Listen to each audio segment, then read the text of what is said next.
Okie dokie. So, I thought I'd live stream myself just doing what I do. Hi Flocotil. I think that's how you pronounce it. And well, I thought I'd just live stream myself just doing what I do when I practice, which is obviously I draw from imagination a lot, but I spend a lot of time just looking at reference and just trying to understand it, drawing it, looking at images and stuff. So I thought I would just take it easy and just relax and draw some, just try and almost kind of work on my visual library a little bit, learn from stuff that I see online, and maybe attempt to draw them from memory as well, maybe. But it's kind of meant to be a chill stream with nothing major. So at the moment I'm trying to get a little bit better at doing some clothing. So I'll often so some of these images I'm drawing are from Pinterest, and I won't necessarily draw the whole thing necessarily, but I'm going to just kind of practice trying to understand some of the folds. I essentially will copy them, but while I'm copying them, I'm trying to understand them a little bit. So I may attempt to do my own version as well. So anyway, without further ado, and if you guys have any questions, feel free to ask away.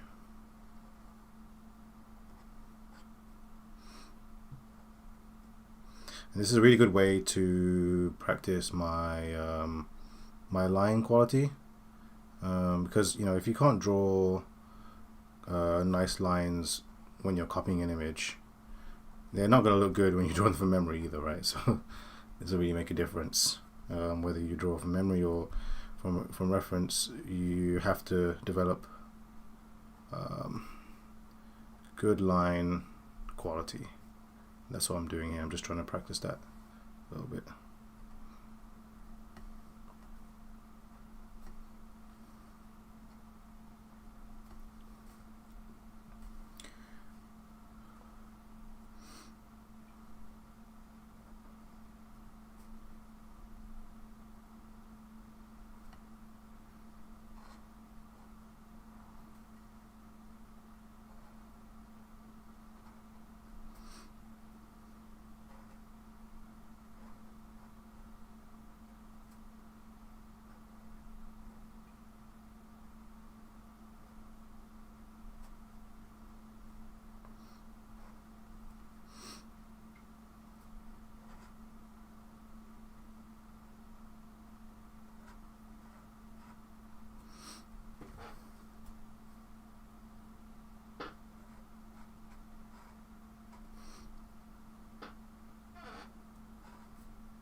Hello, Sklikes, whatever that means. Sklikes. Apparently you're a top fan. I don't know why that is, because I don't really understand how YouTube does stuff like that yet. But maybe you can explain to me. It says that you're a top fan for some reason. It says that you're a top glazer.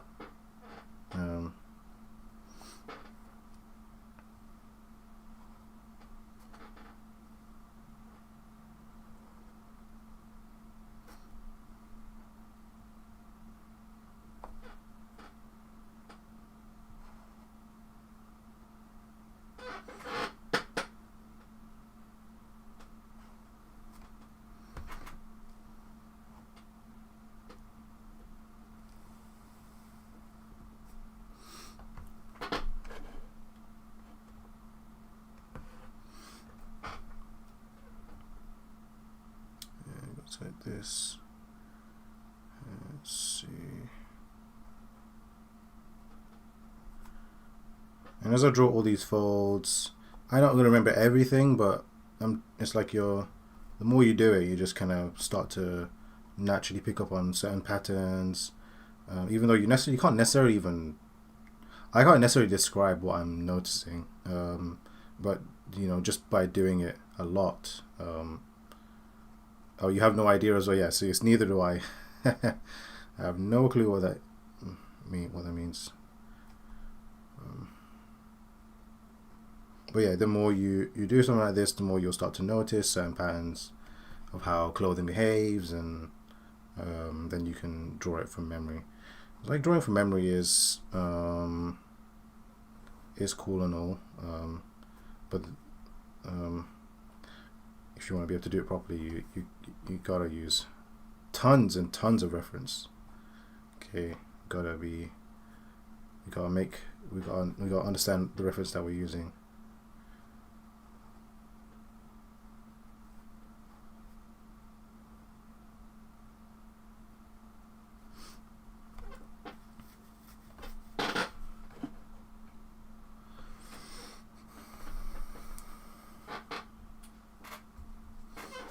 Let's see.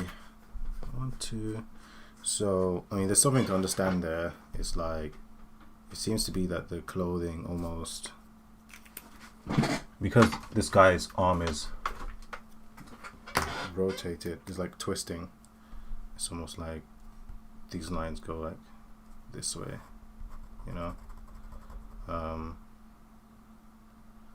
we have this going on. Yeah. It's interesting because that means, what does that mean?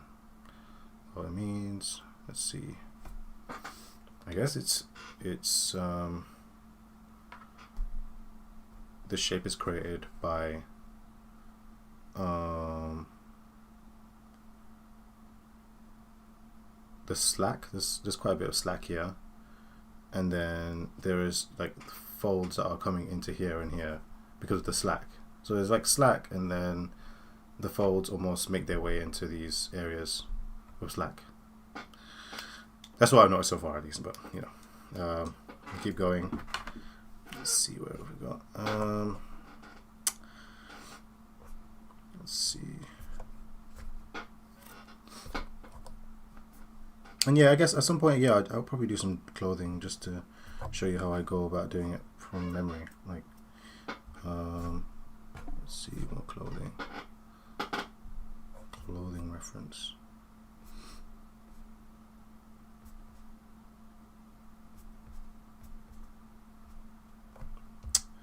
Oh, I like this. So we have some guy wearing, I'll try and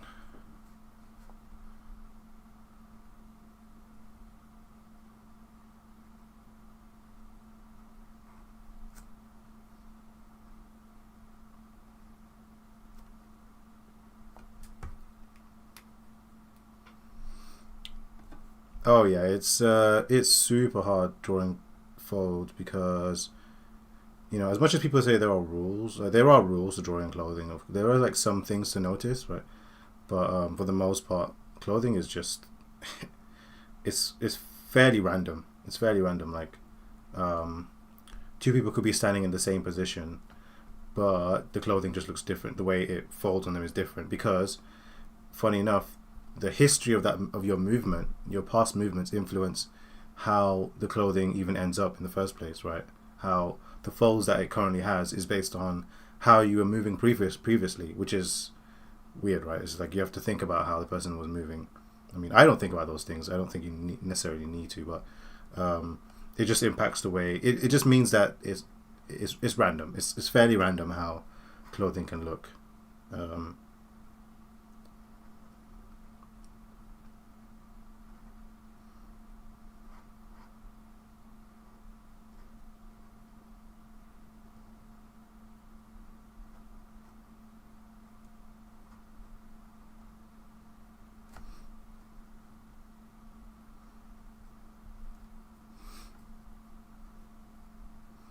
And then we have this here. This here. Yeah.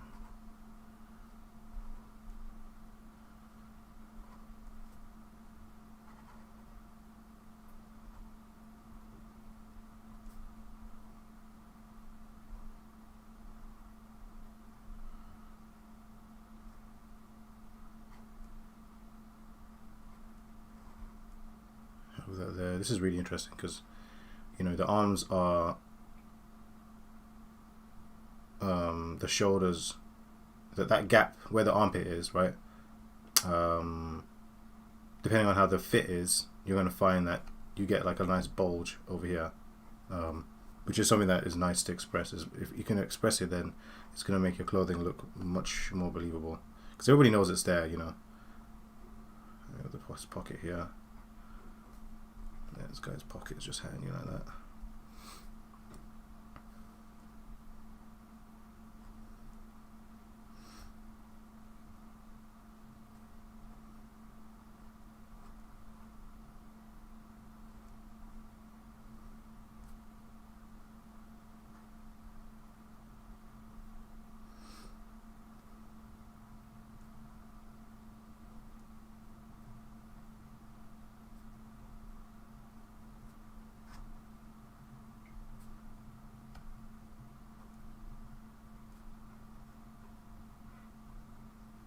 And right now I'm just thinking about the silhouette.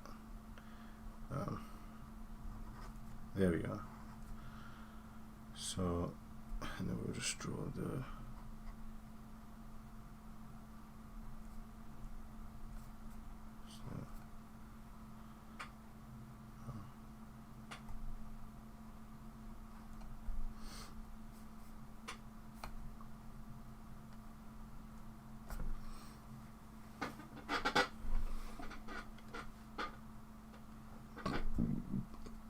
So I learned a lot from that, namely that, oh, let me just add this bulge here. It's kind of bulging out. Should be like this.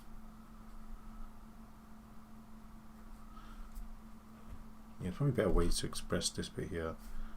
I'll try another way later. Let me just finish off the...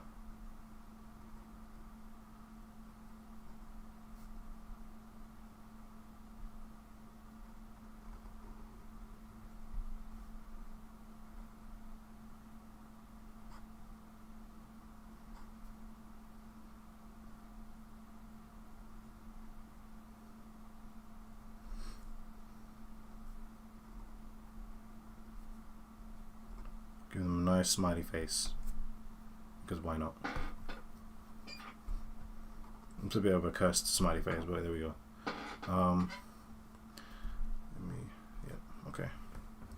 Okay, so that's interesting.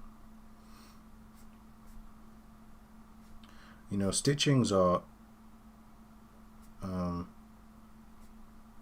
interesting because they also have they also pull on the clothing, right? So if you have stitching, let's say you have let's say you have something like this, and then you have some stitching here, you might find that this has its own force. This is pulling on the clothing in some way, so it's good to try and reflect that with stitching, if you want a believable kind of looking arm or piece of clothing, you know.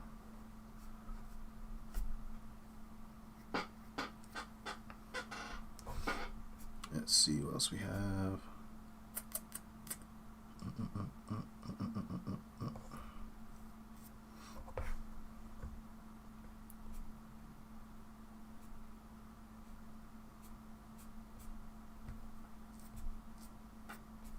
I want to get more arm bends, like a arm. Okay, this is an interesting one.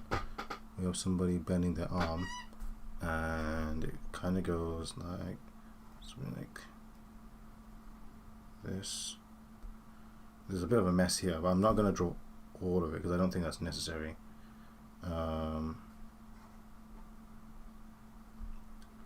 This, okay, and then okay, and then this goes like this, and then, so I mean, if you saw the reference, I basically ignored quite a lot of it, but I'm trying to take the bits that matter. The elbow would be here, so there'd be some force pulling on this bit, so you kind of see that, and then also here as well.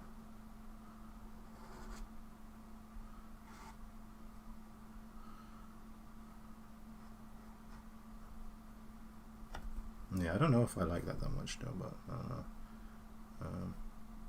You just do the hand rope, very messy. Yes, hi Jess Balint. Yeah, I thought I'd just hop on. Why not? Because why not? You know. I'm just doing clothing. I'm just practicing like folds and stuff by looking at reference, because it's the best way to learn, in my opinion. I do everything by looking at reference and then going away and then attempting to draw my own thing from memory or imagination. But like before I do that, I'll look at tons and tons and tons of reference. Ooh, okay. Let's see.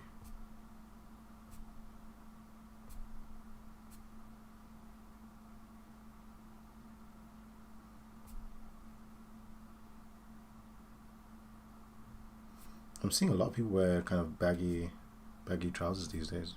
It's kind of cool. I like it. I do like it. I'm a fan. I'm a big fan of it. Looks good. What else we got? I see more bent arms. Okay, we got.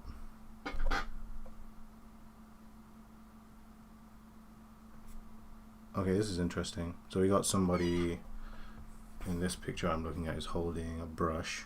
I'll just do the hands real quick, and hopefully I don't embarrass myself and mess this up.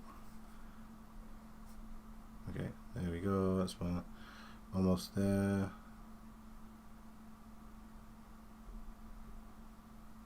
Okay. I don't think I messed it up. I don't think so, at least. Let's see. We'll see. We'll find out now. Did I mess it up? Hands are always hard to do.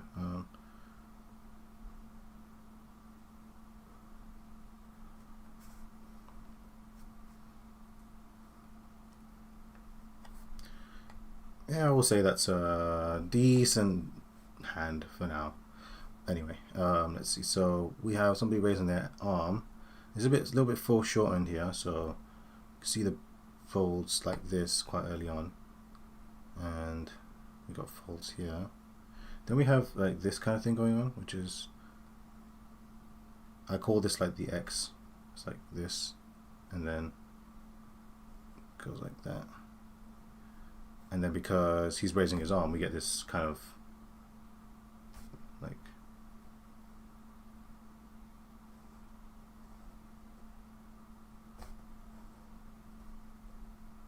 this thing going on. And this comes from under there.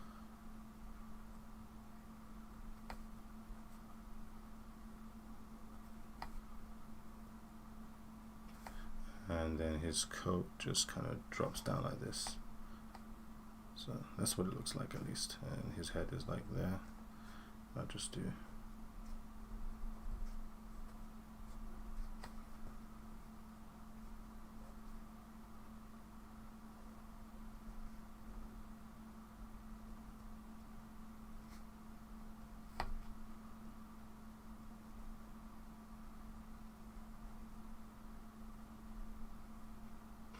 Yeah, so this X, yeah, it's an interesting shape here, but like sometimes I overdo it. Like now, I think I overdid it a little bit because it's a bit too. My eye seems to be drawn here too much. I don't know, that's just my opinion, but I think sometimes you have to be careful about how much you draw this shape here, because it's eye seems to be drawn there. Yeah. Anyway.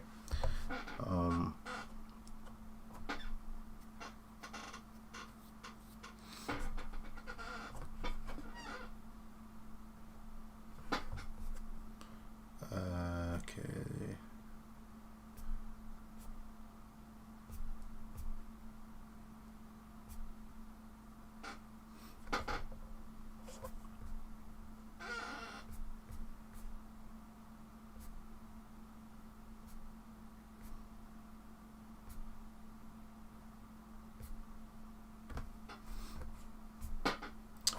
Let's see. So.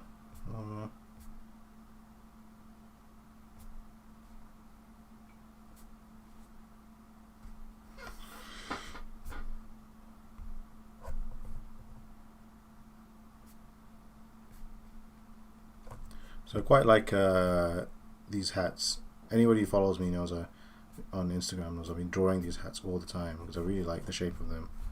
Um, it's like these.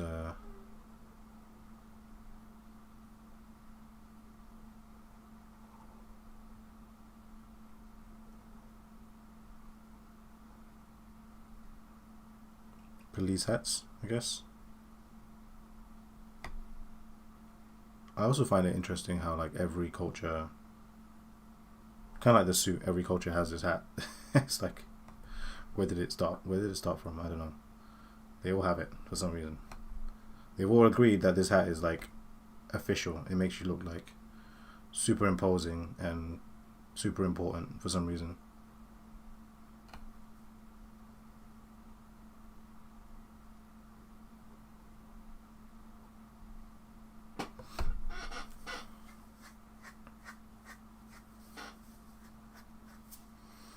Very nice.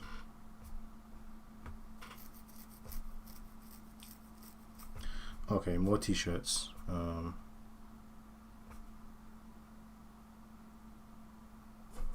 Okay, colors. Yeah, we'll do this color. So, we have a color here.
So, so what? How you guys? How you guys doing anyway? I had a issue with my car today. Well, a bit an issue with my car. Well, it was kind of my fault. I'm not doing proper wheel maintenance, but my car went flat. My wheel went flat just before I had left for a proper drive. So that could have been very dangerous. So thankfully, thankfully, thankfully it broke down like before I even left where I was. It just popped. It was a loud pop.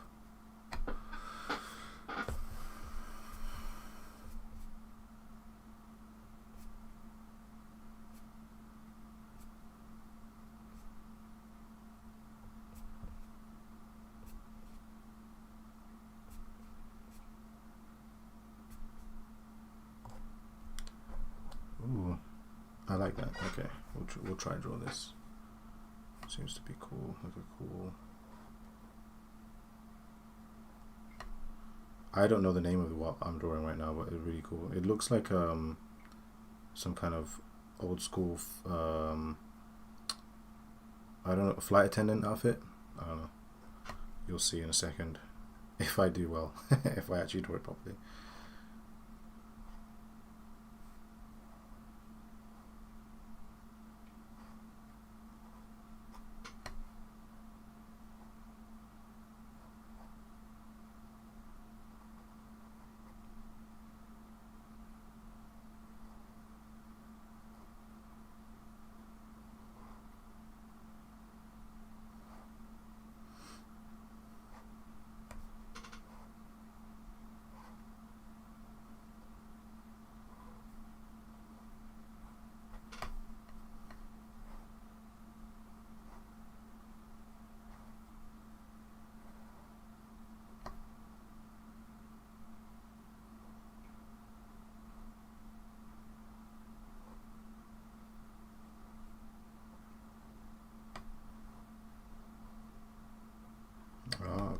get it now. That's interesting.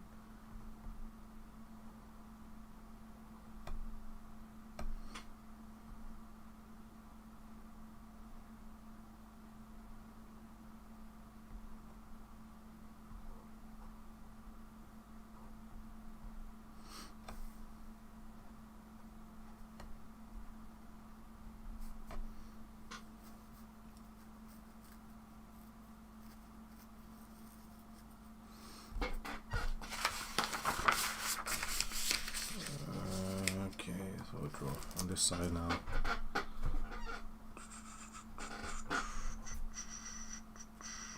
Okay, now we have folding of arms, which is something probably should practice more, because when you fold your arms, clothing definitely looks, it's hard to like to visualize. We have is twisting here, more twisting here, and then, you know, because there's slack in the middle, you have some sort of mysterious folds happening there. We have twisting again, the arms come like this, then we have this fold, twist over, and then these lines all seem to radiate from here.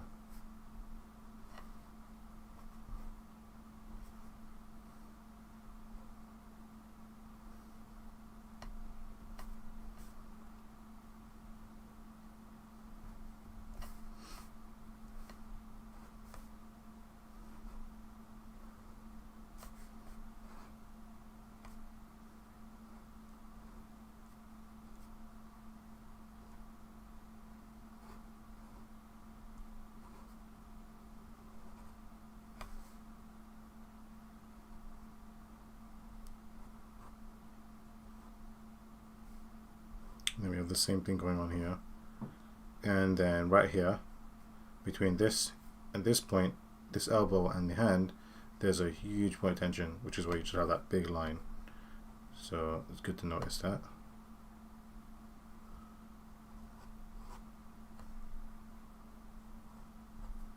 And that's folded. It's a folded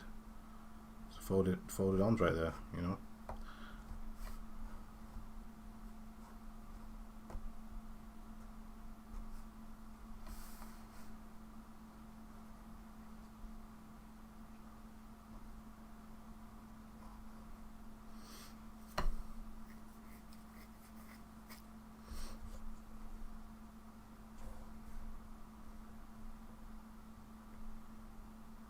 And here we go again with the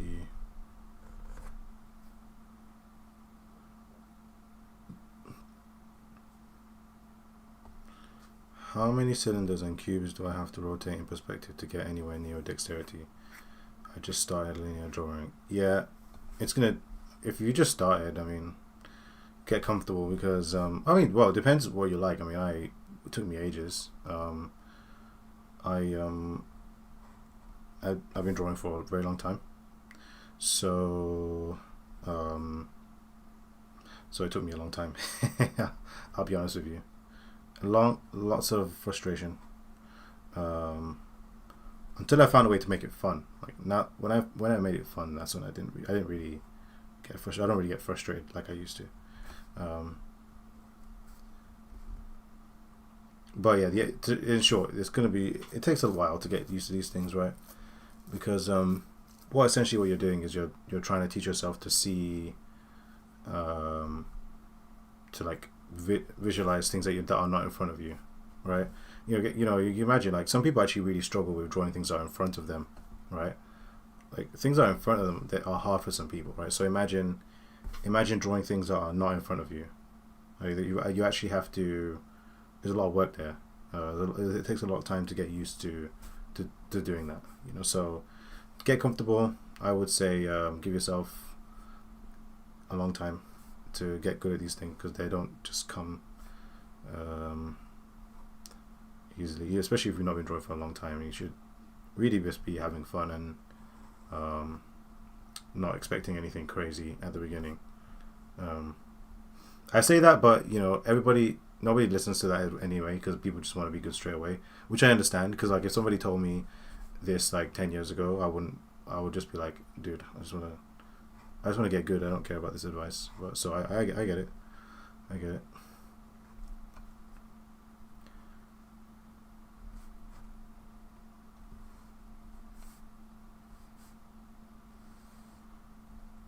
And also the dexterity thing I would say is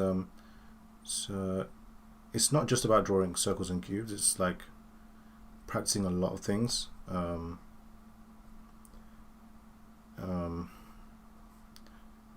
Yeah, not just circles and cubes, like because it to have like a when you say dexterity, I'm guessing you mean like hand control and stuff like that. Things like hand control and stuff, which are things that I've had to cultivate over a long time, and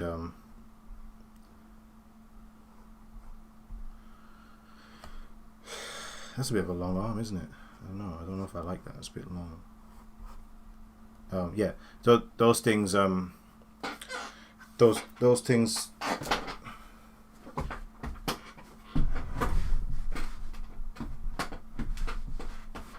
come not just from doing boxes and cubes, but by like practicing hand control and being kind of really disciplined on yourself. So like, you know, one thing I notice is when people draw boxes or whatever, or when they draw in general, they're quite, I'm not saying everybody's sloppy, but there's like this kind of often people don't take each line as seriously as they should, right? So they might draw a box that looks like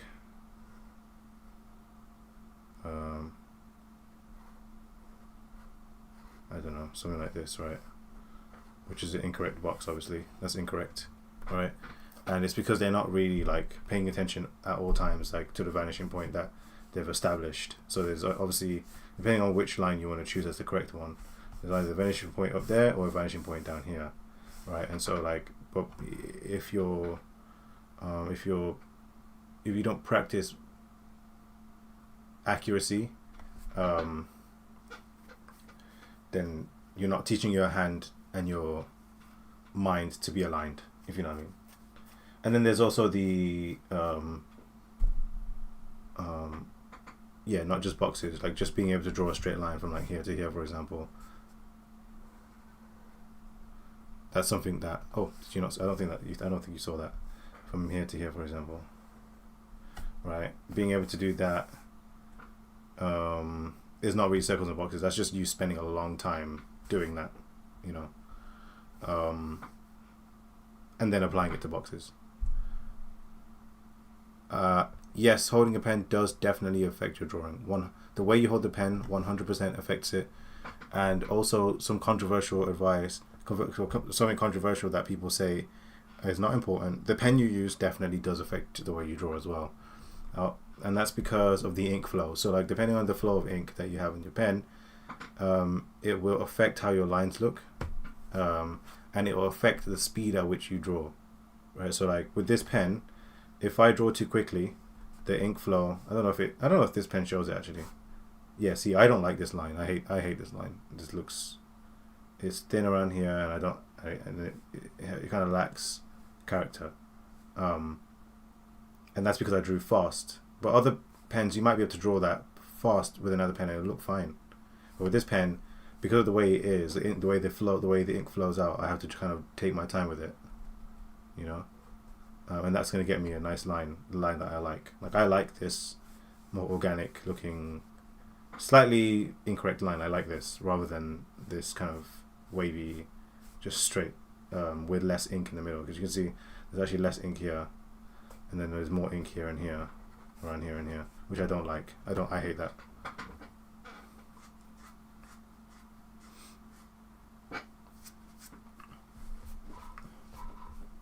All right, T-Mac. Yeah, gotcha.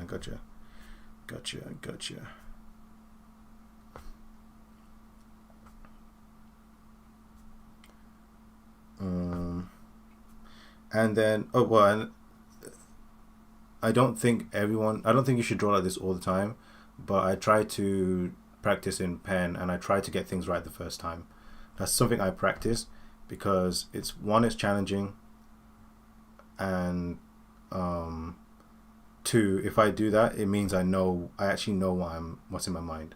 Like if I'm constantly guessing, then I literally don't know what I'm doing. I'm just kind of like making things up. But if I train myself to be sure about one way to train myself to be sure about what I'm drawing and to visualize correctly is to make a rule and say, okay, if you're drawing in pen, you should practice trying to get things kind of like right the first time, which is why I practice a lot. Now I don't draw like this all the time. When I do digital, I don't do that. Like if you watch my digital videos, like I'll do like 3 different iterations before I draw. But when I'm drawing in pen, I just like to be free flowing, and yeah, that's why I do that. I try to practice drawing straight lines while sectioning my paper. That's harder than vertical for me. Yes. Yes. That's a really good point. So, dexterity. So obviously we're taught that you should draw with your like this with your arm, with your whole arm. I actually recommend people learn that. Yes, you should learn to draw with your arm, but also it's important to learn how to control your pen with your wrist as well. Like if you practice going up and down with your wrist, and then right and left. Now this is the hard one. Going from here to here, this is hard. Like,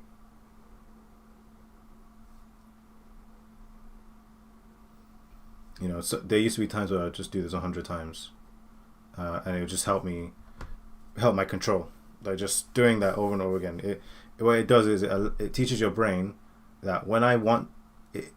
Again, the problem with a lot of people is they want their pen to go somewhere, so in their mind they want their pen to go here, and then actually they end up doing that or whatever. And like when you do these lines in different directions, you're training yourself to have control in all directions. Any direction you want to draw in, you have control. Like, so you're not stuck doing like always holding the pen this way. Like, you can draw in different directions, like that, for example. Yeah.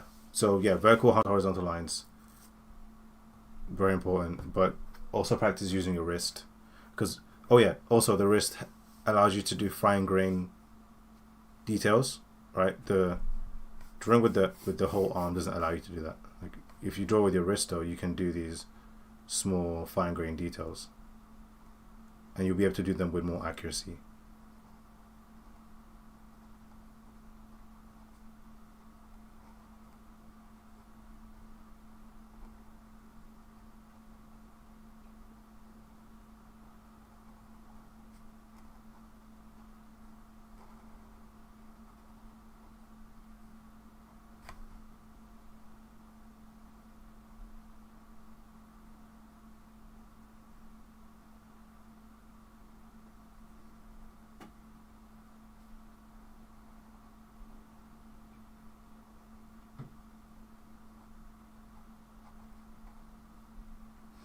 Yeah. Anyway.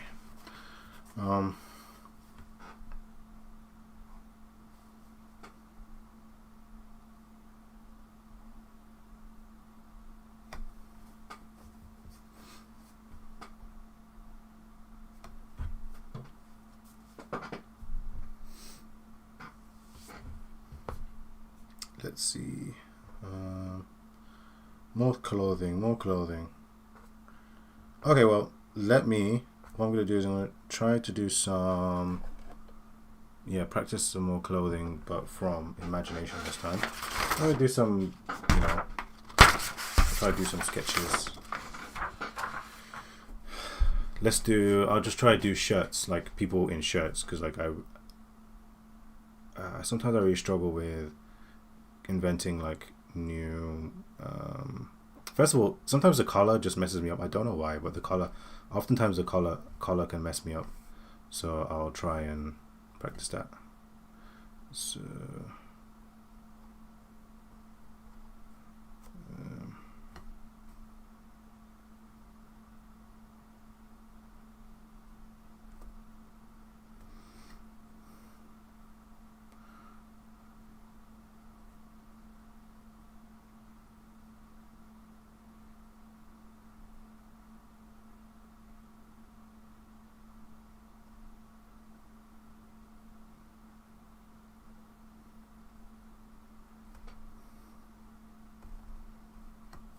Do I have any tips for holding a pen? Good question. I mean, I think people should just do what people should do what works for them.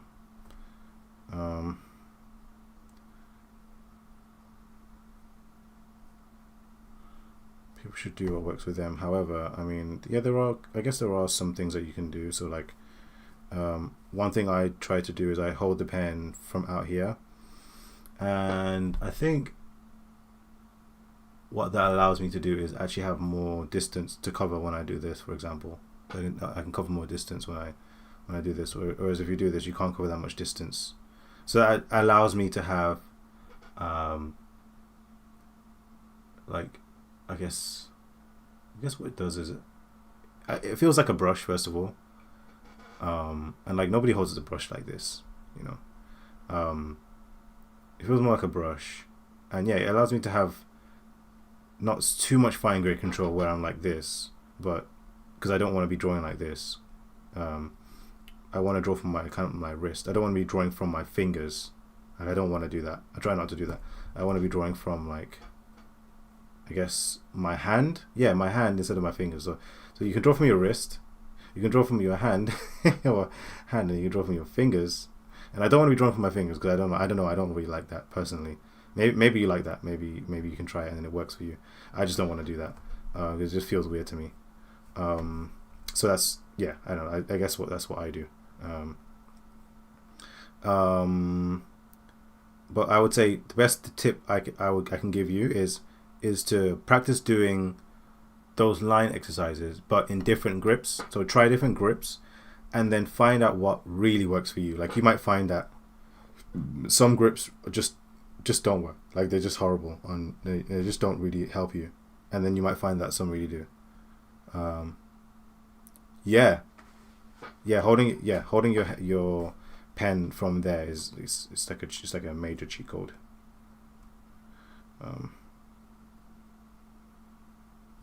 Okay, so I'm trying to draw a collar, and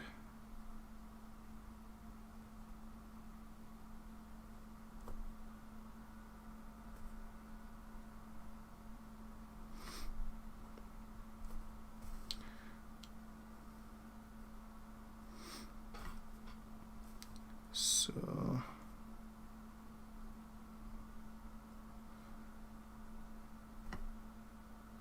I forgot which way it goes. Is it the right side go over the? You know, I'm just gonna whatever. I'm just gonna do whatever. So that's how I do. Okay, so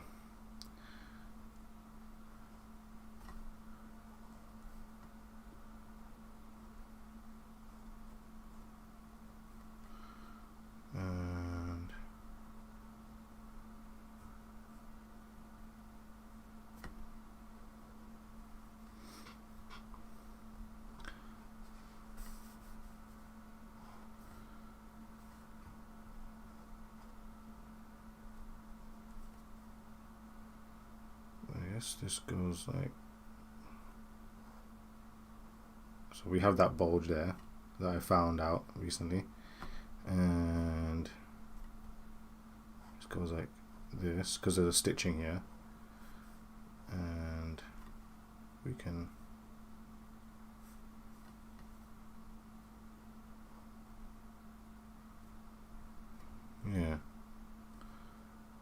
stitching here.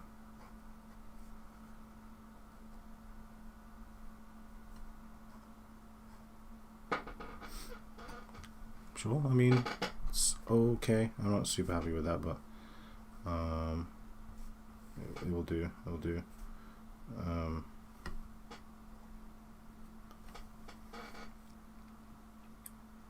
Let's try and get.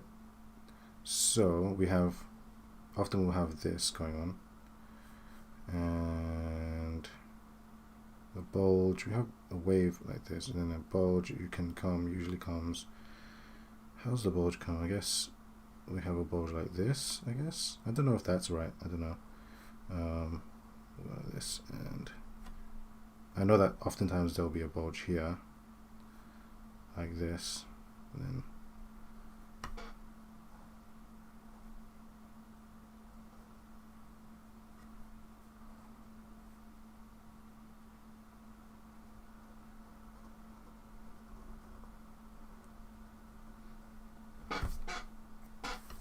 Yeah, it's alright. It's alright. Let's try.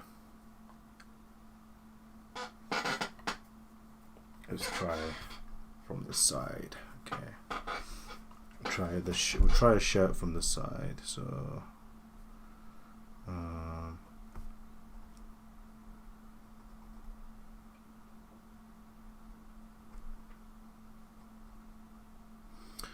I'm practicing over hand grip with graphite pencil at the moment. Pen control goes wee. Yeah. Oh yeah.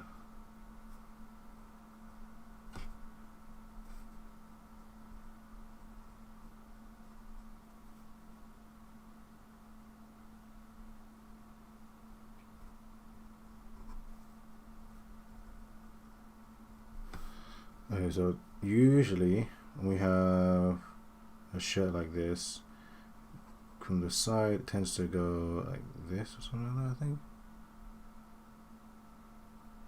And what you have is, and you have this, and then so the shoulder will come under this. It's a bit of a hard thing to draw because there's a lot going on here, but you can't necessarily see it from the angle. But there we go. So if I draw that, that kind of gives you some indication. And then you have this. I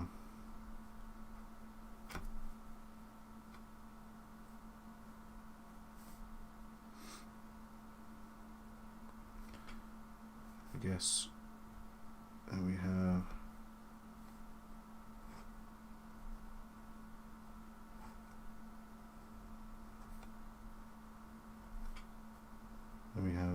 like, usually we have some kind of busyness going on under here. So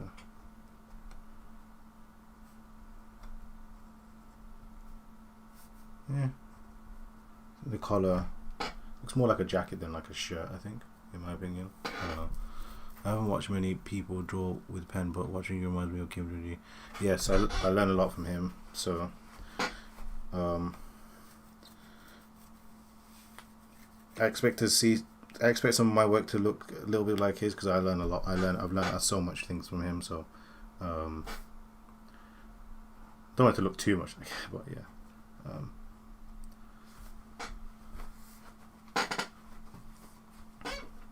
He's great. He was the goat, of course.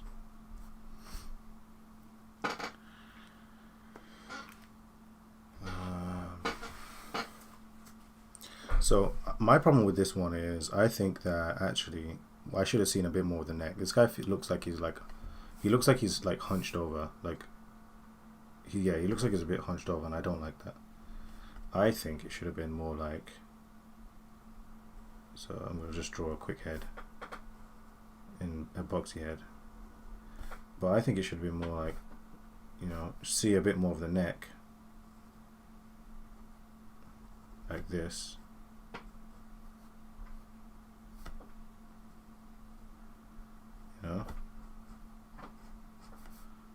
Yeah, I think that would have been. I think I prefer that rather than because he looks. To me, at least, he looks really hunched over. I don't like that. I do not like that. Yeah, this is a bit of a mess, but I think this is a bit more like what I wanted him to look like.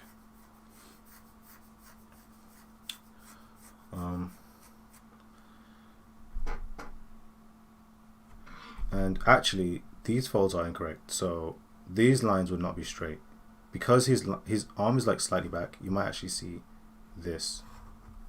I think that is a bit more like what it would look like, in my opinion.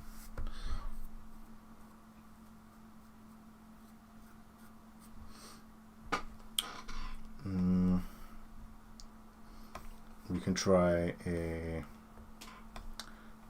hand that's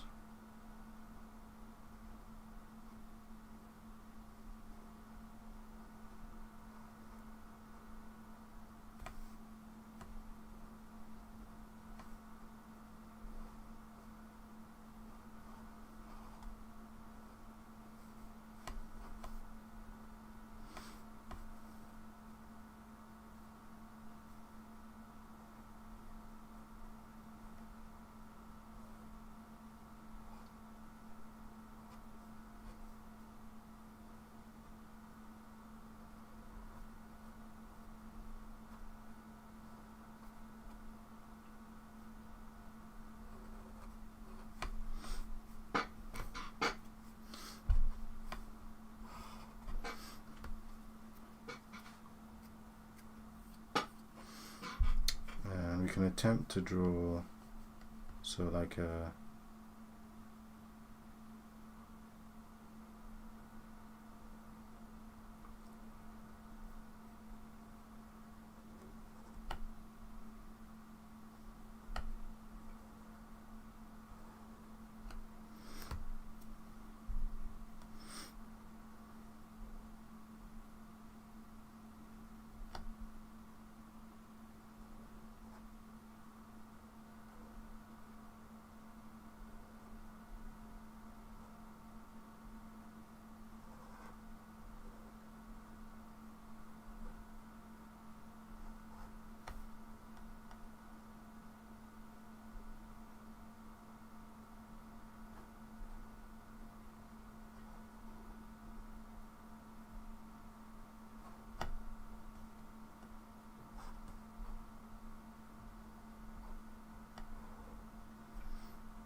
If you don't mind me asking, how long did it take to get to your skill level?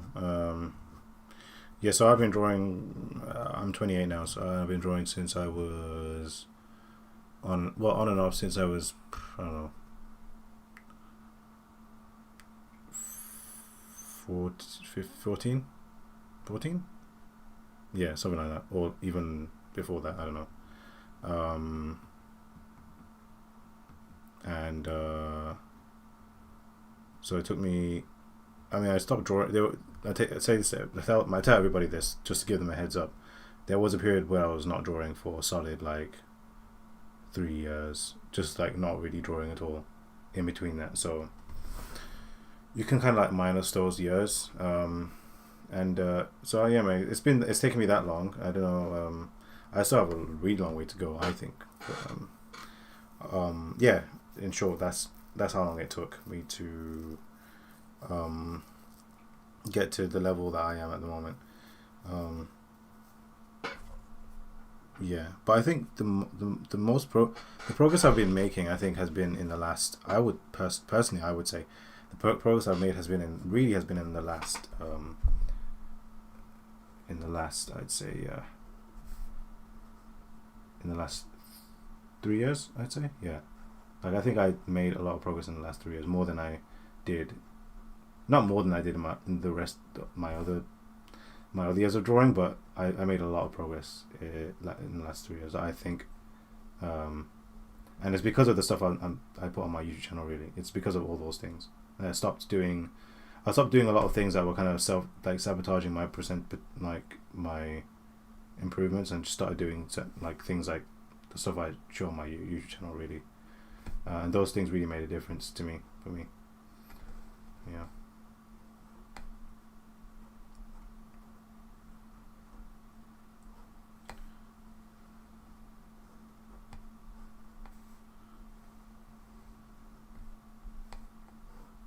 Yeah, see, I don't really like this. I don't really know what I'm doing here.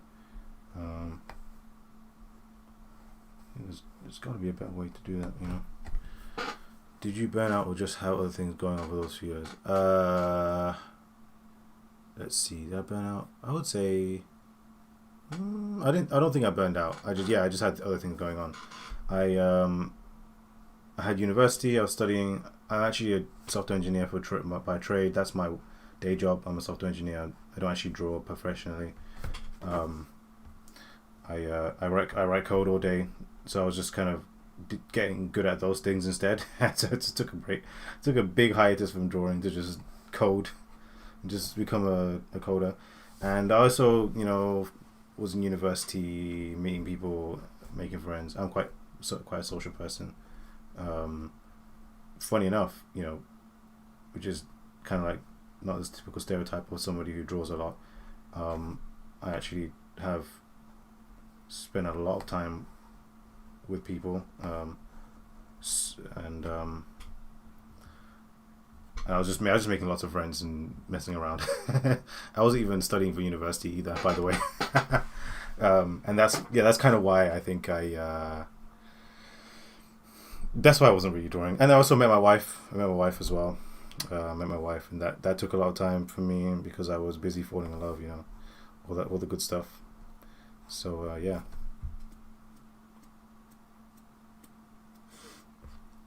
And then one day I was like, what am I doing? I should be drawing. What am I doing? Then I picked up the pen again. And I said to myself, it's time to move that pen. Hence why the name of the stream. Hence why the name of the stream, guys. Time to move that pen. That's my mantra.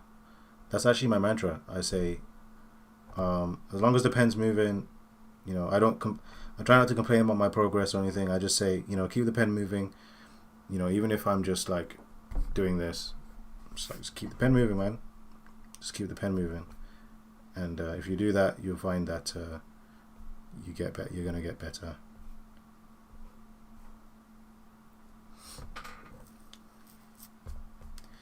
So I'm going to try to draw someone's arm stretched out, which is something I really struggle with. Because sometimes the points of tension, they kind of confuse me a bit. So let's give that a shot. So let's say this is his head. And the ears are like this. Eyes, say he's wearing some nice glasses. His nose is like this. Let's give him a nice jawline. Is that a nice jawline? I don't know. Well, that's his jawline. That is his jawline, whether it's nice or not. And let's do his arm. He's stretching his arm out. So let's see. Let's see. So what happens is we have tension here. It usually wraps around the back like this. Then it goes, back goes like that, okay, and then we have all this stuff, all this mess here, because he's raising his arms, so he's going to be squeezing a bunch of clothing here. And then we have this, which usually messes me up a bit. So it looks like a tricep, like the shoulder muscle actually, and so these folds will wrap around here like this, and you have this, something like this, I think.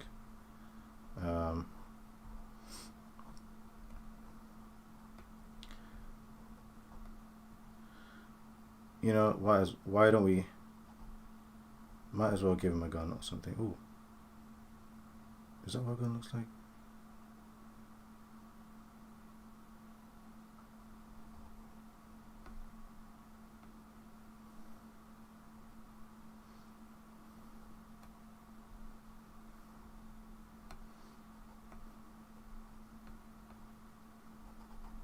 I don't even know what I'm doing there. So, I mean, that's my attempt. And then we have, so what happens around here is this will wrap around like this, because we have one big line, like one big fold. Well, it's not really a fold. It's just like I just imagine it to be a strap. It straps around all around here, way around here, and it goes back like that. And then that's what it kind of looks like, I think. But yeah, I tried to practice that because I always kind of messed up when I'm drawing folds, I guess.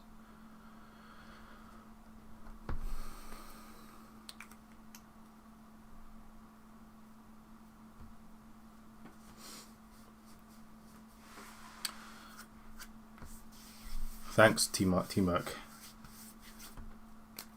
Thanks, I appreciate that. Hi, Struggler. Hi, Struggler. Hi, how you doing? I hope you're not struggling too much. Do you ever study shape language? Yes, I do. I do study shape language. I study artists that I really like. So, obviously, first there's it's a water pistol shooting the heat wave away. That's right. Let's do it. Let's do it.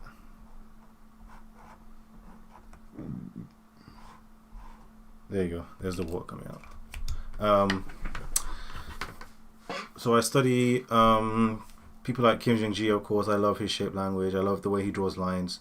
And, you know, Kim Jong-gi is interesting because the way his lines, the way he draws his lines dictates his shape, the kind of shapes he has.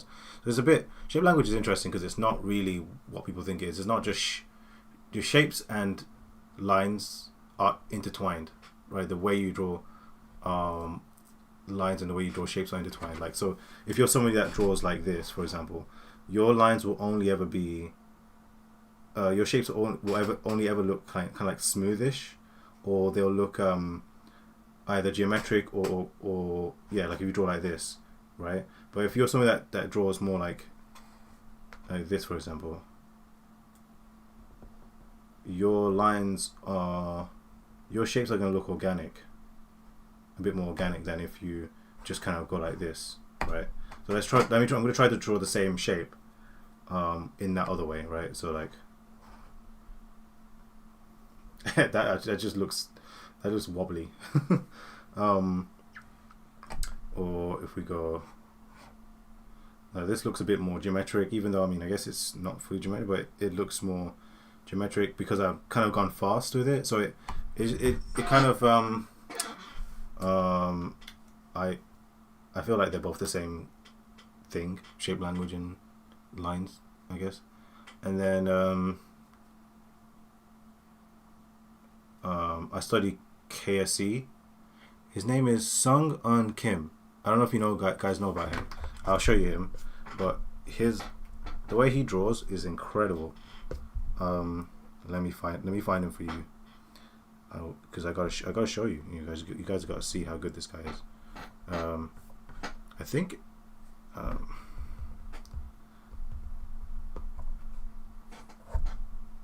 Claire Wendling. I'll have to check that person out. It's funny because I probably have seen the person, but I just don't remember their name. Let me.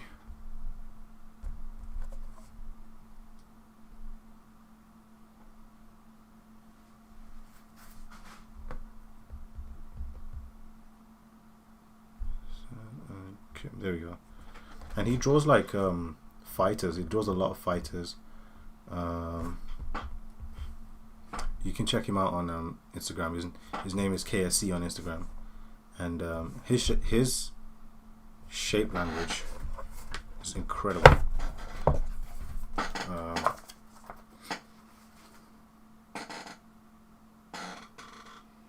Let's just find some good examples of his drawings, so you can see.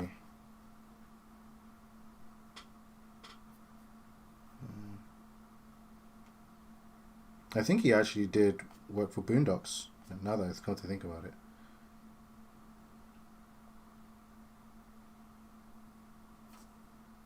Okay, here's his drawing of. He's done like a. Oh, here we go. Here we go. So,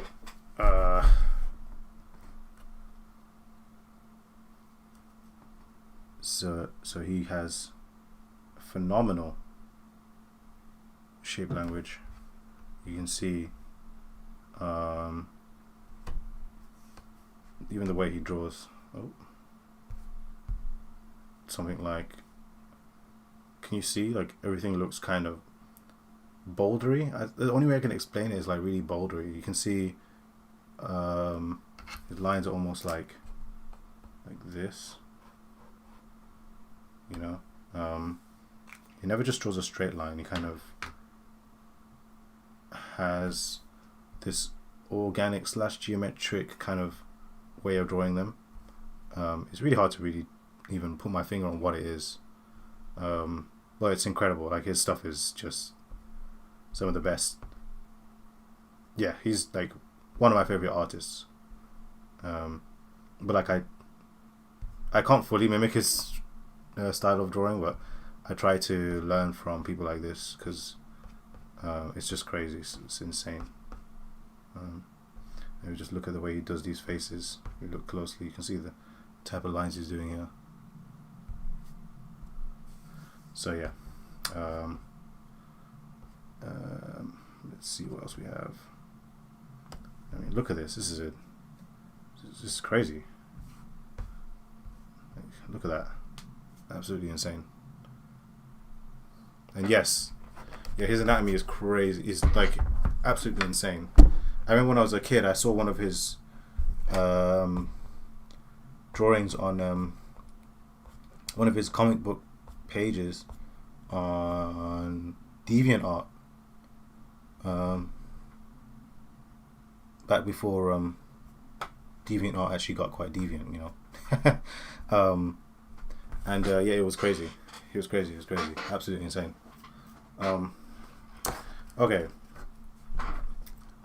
So I can't say I'm fully happy with the way this came out yet, but you know, it's a little bit better than how I've done it in the past. So, all right, let's try and do some more clothing stuff.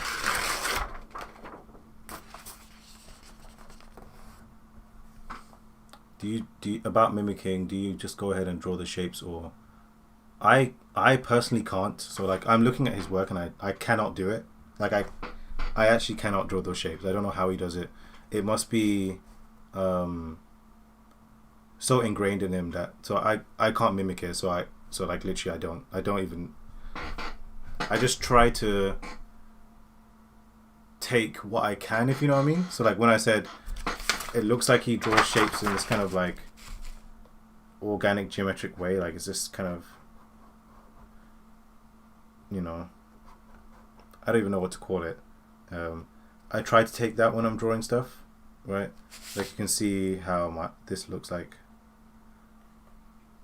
But I mean, I'm never going to be able to fully understand what he's doing. Like he's like a master, right? So like I can only do my best, you know. Yeah, it's his calligraphy. It's like his fingerprint. Like it's like his shape. Yeah, shape language is so weird because it's not really. It's hard to just copy someone's shape language. Can you link them? Yeah, sure. Let me link this guy. Like KSC.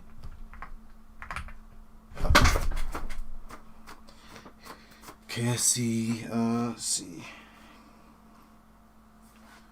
KSC 332.artstation. .com. There you go. Okay, so let me do more shirts. Let me attempt to do some more shirts because I'm supposed to be practicing those. Okay, so did shirt. Let's try. I'm gonna try and draw it from another angle. So we'll do the good old.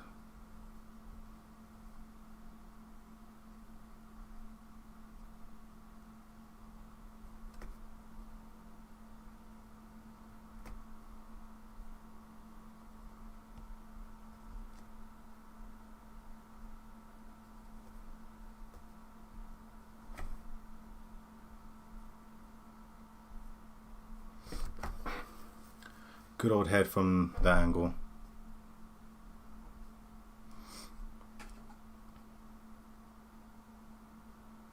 If I remember correctly, Kim Jong-gi recommended his anatomy book in one of his live streams.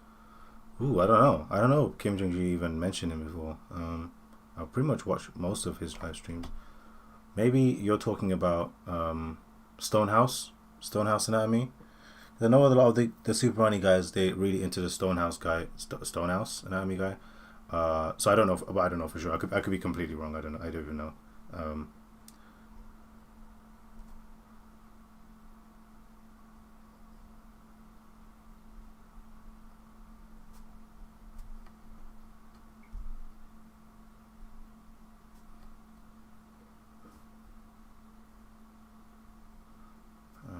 Okay, so that would be like this and.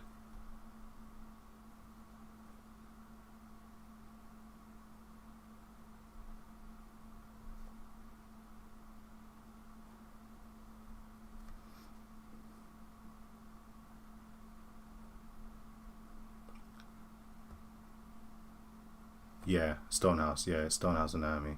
I haven't got that book actually. I have I have one of the other really good ones which people recommend, which is I have Let's see. It's called. Oh, I'll just grab it.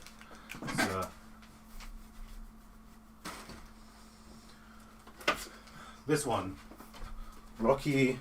I don't know how to pronounce it. I could be butchering the name, but Rocky Kim's line drawing technique, and it's got really good references for so many drawings. I mean, these guys are absolutely insane. I don't know how they spend this. I don't know how they put this stuff together. This is incredible. Like, so many things to look through the reference. And this is good for me because I kind of know anatomy, kind of these like 50% can get you through a lot. So like it's good for me to like look at this to just remind me of things quickly.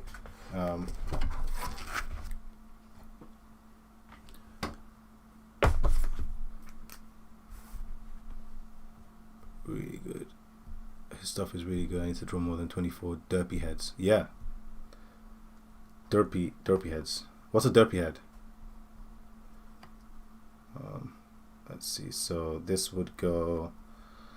I think I can do this, okay, and then I'm gonna. So that there would be some kind of bulge here, because it often is, and we can just kind of do this.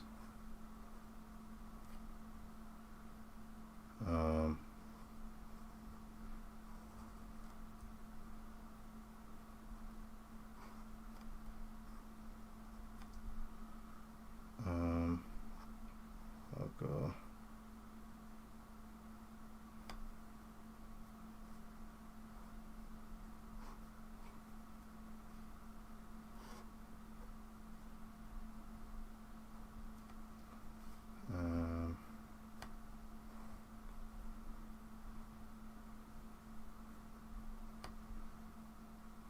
I don't like what I've done here, so I'm gonna have to.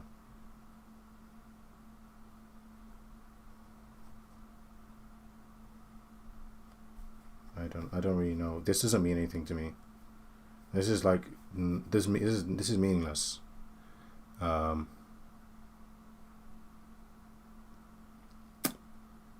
this is meaningless to me. So I'm gonna have to look up more reference to understand what goes on here. I mean, I do know. I think I just messed it up. I think maybe that's meaningless to me. And which is not good because if you're drawing, you should know what you're drawing rather than like guessing.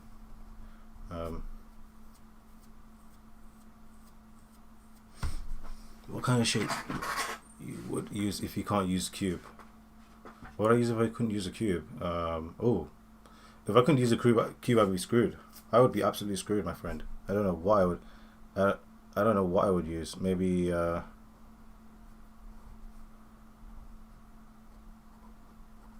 I couldn't use a cube, I'd just quit drawing. How about that? I'll just quit.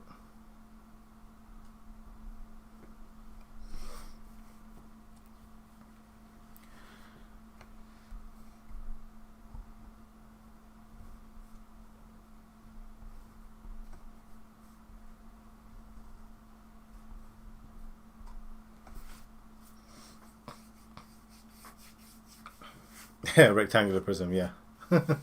Yeah, same. Yeah, rectangular prism is perfect.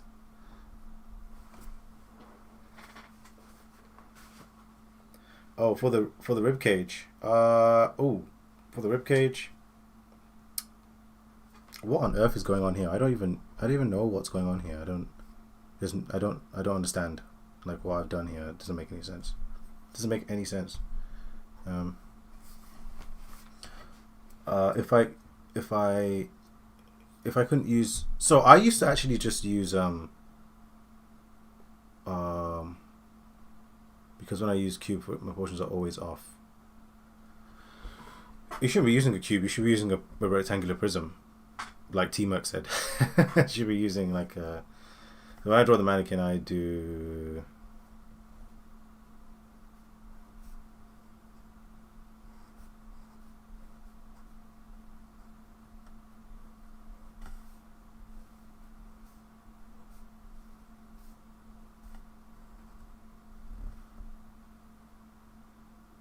Your draftsmanship is excellent. Thank you very much. I appreciate that. So that's not quite a cube, is it? Right? I mean, a cube would be, if I went boop, boop, boop, to about there, that would be a cube. So that's not quite a cube. You shouldn't be using a cube. But I think what you mean is, if you couldn't use a box, I think that's what you meant. And if you can't use a box, the next best thing is probably what some other people do, which is like some people, I don't know how they do it, but like some people really get away with doing like I'll do it now for you.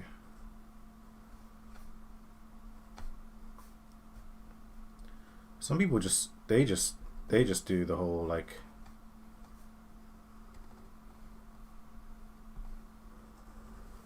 they do that, which I don't like. I don't like doing because I don't even know what I'm looking at. I mean, this looks okay, but I don't know what I'm looking at when I draw like this. I have no clue. I'm just like guessing. So it's like this weird. I mean, I'm saying it's weird, but literally it's the shape of the ribcage. They do that. There's also this shape.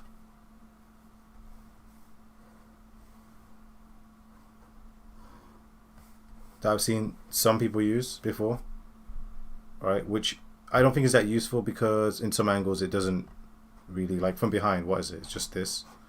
Like I don't know what you can do with that.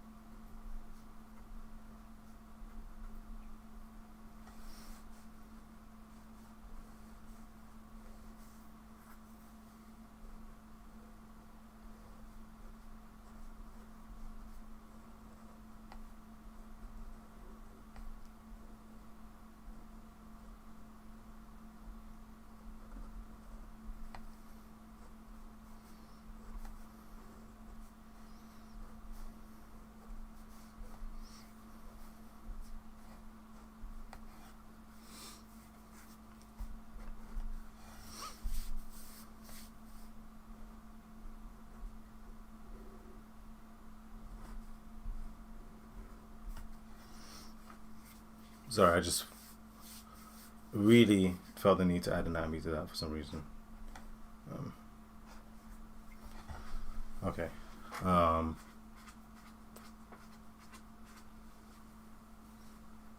egg with contour lines, sure, that might help you locate some things. Like an egg like this. Man, I don't know. I couldn't do it. I couldn't do it. I mean, this is not near enough information for me to know what I'm even looking at. Like, what is this, the side or the front? Like, I have no clue. Like, I guess the contour lines help you, right? So if you do this, now you know you're looking at the egg from top down, kind of like you do that. But personally, man, I don't know. I couldn't do it. You can do this, and you know what you're looking at. It's kind of good. Kind of. Maybe. I don't know. Not for me though. Which one's genius? Which one? This one? 1, 2, 3. Which one? I don't know. 4. Wait. 4 and 2 are the same. I don't know. I don't like any of them because they don't.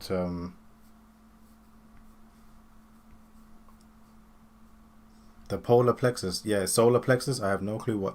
I don't even know what the heck you're talking about. I don't even know what solar plexus is. Oh, the egg. 3, I'm guessing. Okay. Yeah, it works for some people. Okay.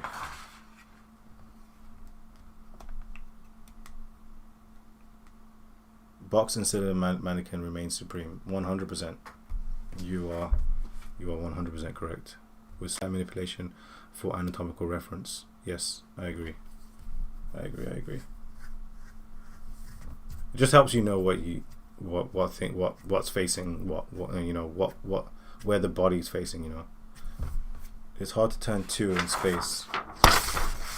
Yeah, I always struggle to do it.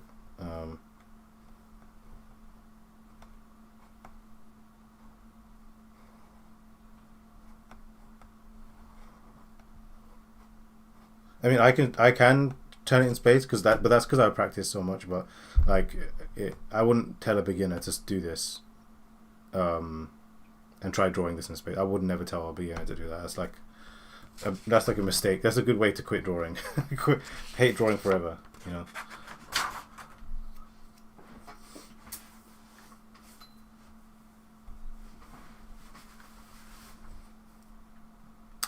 Okay.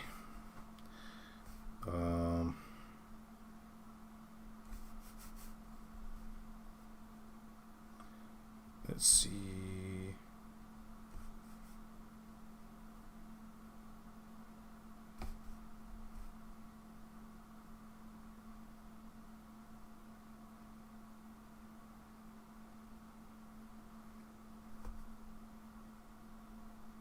Yeah, I agree. Every time you draw, do you use vanishing point? Yes, I do. Like, I'm always keeping track of a vanishing point, even when I'm not, even when it doesn't look like I am. So here, there's a vanishing point somewhere down here, and you can see that I'm thinking about it. And I'm always trying to keep track on it, even if I'm subtly doing it. It's still kind of embedded. I hate this so much. I'm gonna get rid of this. I don't know why. This is a huge mistake. Yeah, but I'm keeping track of these things.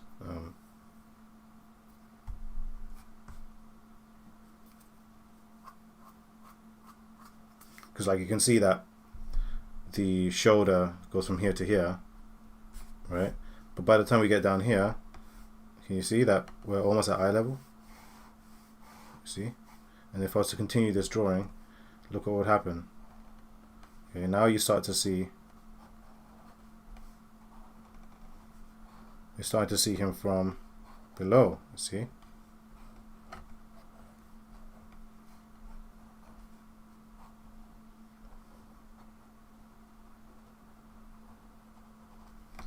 You can see that the hand, this hand is lower than this hand now, right?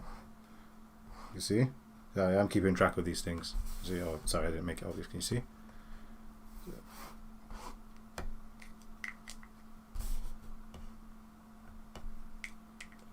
But the trial tested simple mannequin is perfect for enforcing the understanding. Yes, agreed. I think the edge shape is more useful for gesture. Is the egg shape more useful for gesture? Maybe, possibly. I don't know. For gesture, I don't.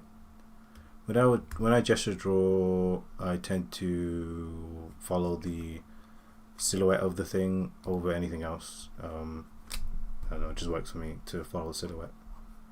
You know.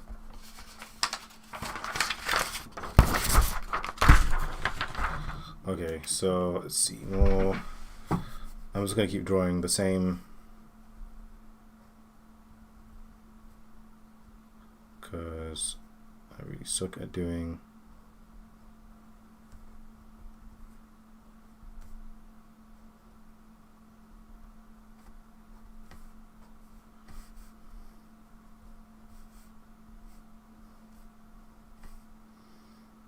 and the color goes.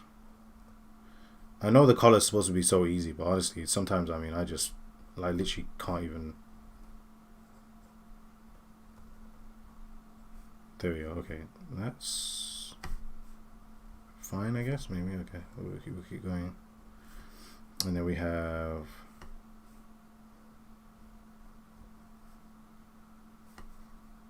this.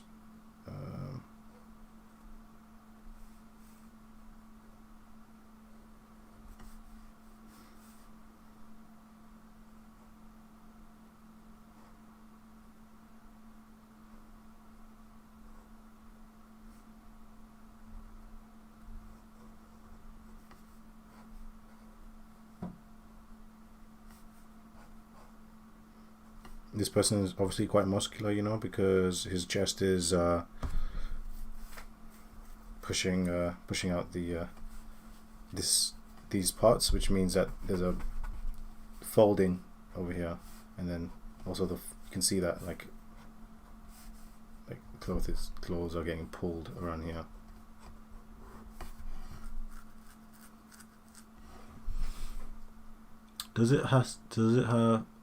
How do you try to get rid of rigidness? Do you keep a gesture line in your mind? How do you get rid of rigidness? No, actually, I don't keep a gesture in my mind. I actually don't do that. I keep a structure in my mind, and I draw around the structure. So what I do is, and I'll do a video on this. I have a structure. Say I have a structure like this.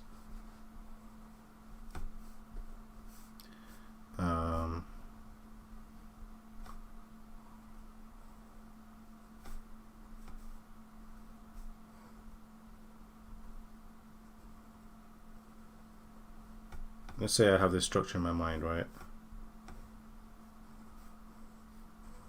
So that's a rigid, it's all boxy and stuff. And what I'll do is, I will do this thing called softening. But you can imagine it's like adding fat to a body, like we add fat to somebody's body. When somebody eats too much and they gain lots of fat, they can become squidgy.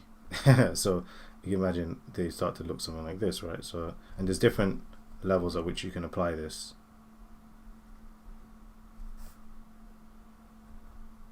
So you can see that I'm actually following this. I'm curving a lot of these shapes here.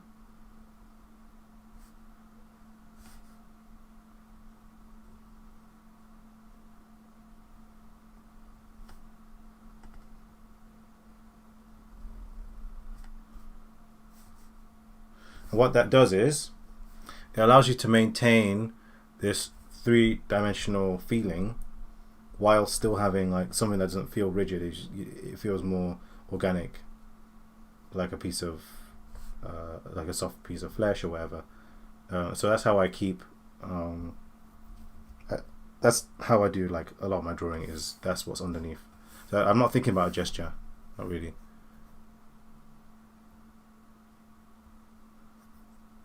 So you make formula, yeah, it's kind of like a manipulation. So actually what's really cool about this is you actually have to remember less. So like I'm only thinking about this. So like when I'm drawing the body, so let's say I want to draw a pose. Let's see,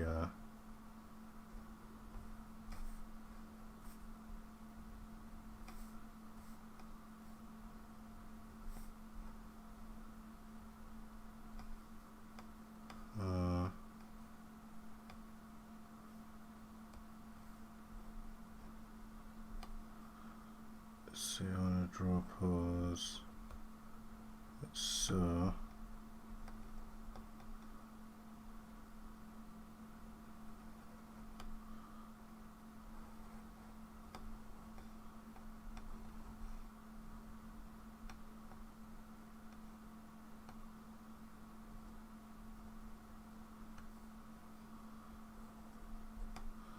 So let's say, yeah, let's say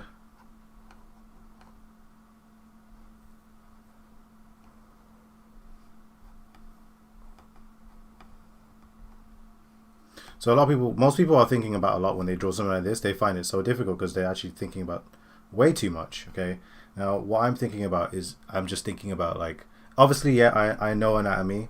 Yes, that's true. However, that's okay. Turn into a lecture. Yeah, that's true.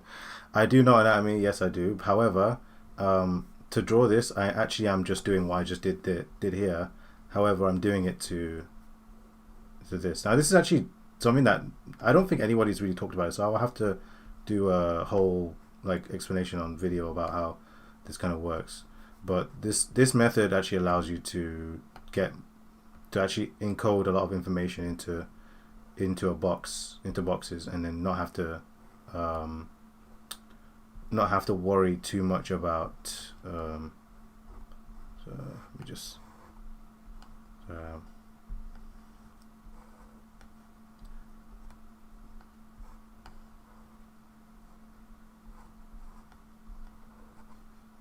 So yeah, so what I've done there is I'm thinking about the box and this and whatever, and then I soften it and I get this. Now, obviously, there is anatomy here. Yes, I'm not going to pretend that I'm not like there's no anatomy. I'm not thinking. However, like it's much easier than. It doesn't have to be as hard as people make out to be to draw figures and stuff. If they start by softening, if they start by doing things like this, right? Because like let's say let me just actually soften this. I'm gonna try my best not to add any anatomy, okay? And you'll see that you actually get quite a lot of progress can be made by just doing this prior to me adding anatomy.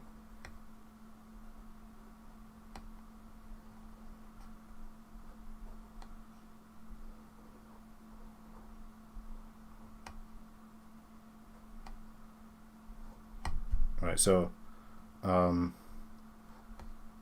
you can see that like this is not quite that, but it's a bit closer to that because all we need to do is start thinking about what to put on top of this, like what meat to put on top to make this, if you know what I mean. If you know what I mean, and it helps you position things correctly as well in space. Yeah.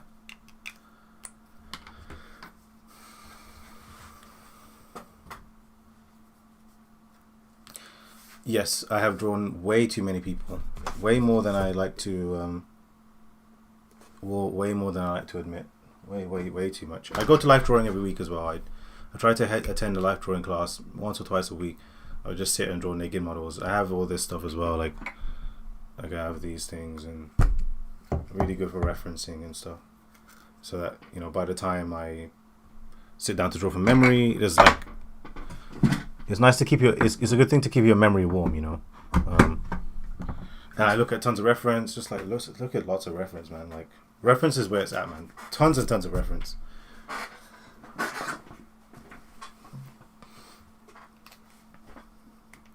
Okay, now I'm gonna go back to my drawing of.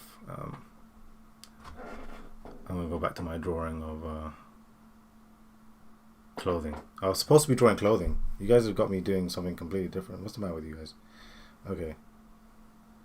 Let's try the hats again because I love these hats. These hats are so. I love the shape of them. It looks so cool.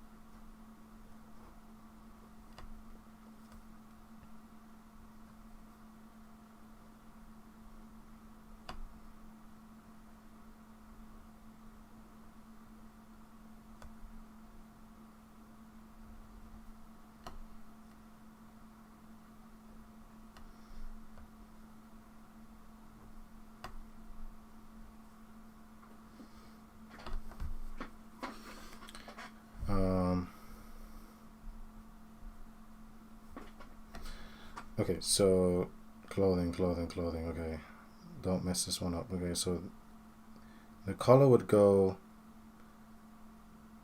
I would probably see some of it on this side, but it will wrap like this. And it goes like that, and then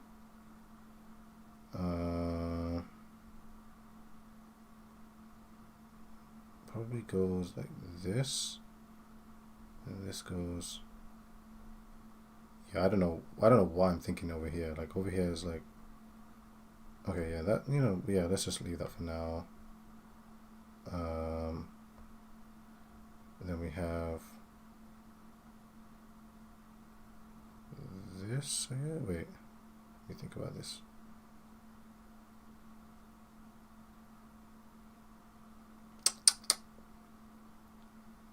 Go like this, and then.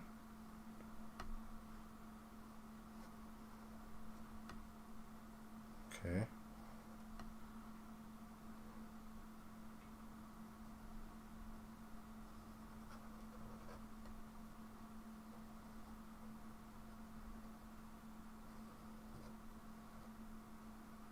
And then I want him to turn his arm like this, but we can't just do that. Like a lot of people just want to go do this or this stuff. That's not really what happens. I think it goes like this, like that. Then we have some noise here because this is like slack in that place, and then we have this. And then some tautness there. Oh, sorry, off screen. And then this would go like this, okay. And then let's just draw.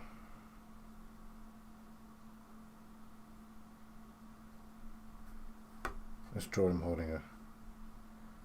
If he's having a Starbucks. He's having a Starbucks in the morning. There we go.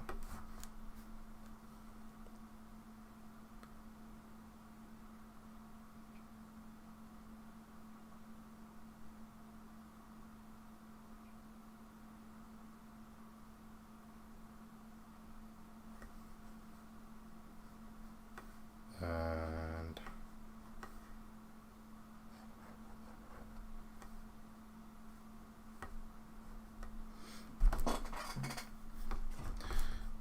I want to draw a line here, but I don't know if I should. Let me just do it. I don't know. I don't know if I like it, but you know, it's whatever.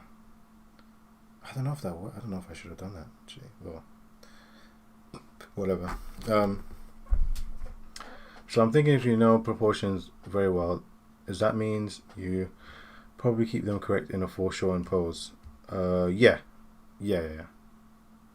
That's exactly what I'm doing. So if you know how to draw boxes, like this, whatever, then you can do that with anything, right? Oh, I don't know if you saw that actually. I just drew this right here. I've seen so many artists just straight up draw the silhouette, then detail it later, so they need to understand how the form works first, because I have no idea. I don't understand your question, Sklicks. I don't understand your question. Are you saying need to understand how the form? I'm not sure. So they need to understand how the work. Yeah, I mean, if the artists, man, your heads, or yeah, maybe ask that. I'm not sure what you're asking there. I'm not sure. Man, your heads always look interesting. I don't know, because of perspective. Thank you. I don't know. Is it because of the perspective? I like to think I try to follow the silhouette of things, and that helps make things look interesting. Let's make this guy look a bit more jacked. Yes. There you go. Just he's got too much. There's too much muscles.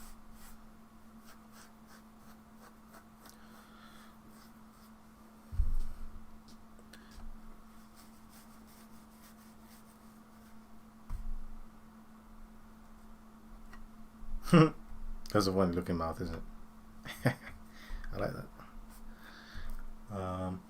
Okay. And let me.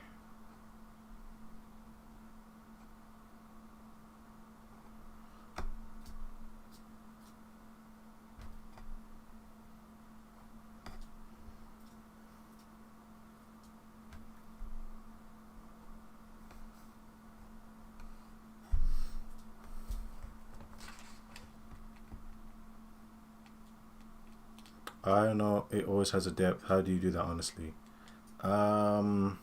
It's this. Okay, so what I'm doing is, I think I know what you're talking about, and it's something that I practice, which is line economy. So like, but also I try to the lines I draw. There's a rule I'm following for how I draw lines, because if you just draw every line, then you're not gonna make things look necessarily 3D. You have to actually think about what line you're drawing. So like, for example, here I've decided to draw the lines that are going away from me, and Tom Fox explains this really well in one of his video courses on how to draw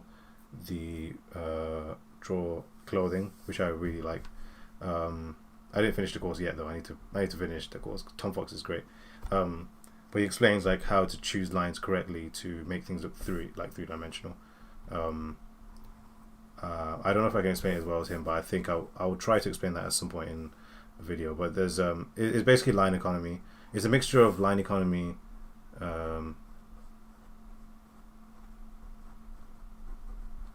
a mixture of line economy, form, and silhouette. Oh wow, I'm just finding out that I can't spell silhouette. Wow, I can't spell silhouette. I really cannot. How do you spell silhouette? Somebody tell me how to spell silhouette. Let's say H U O U E. I don't know if that's correct. Well, it's those three. Those three things are gonna help you draw heads or anything that feels to make them feel like they have depth and three-dimensionality to them.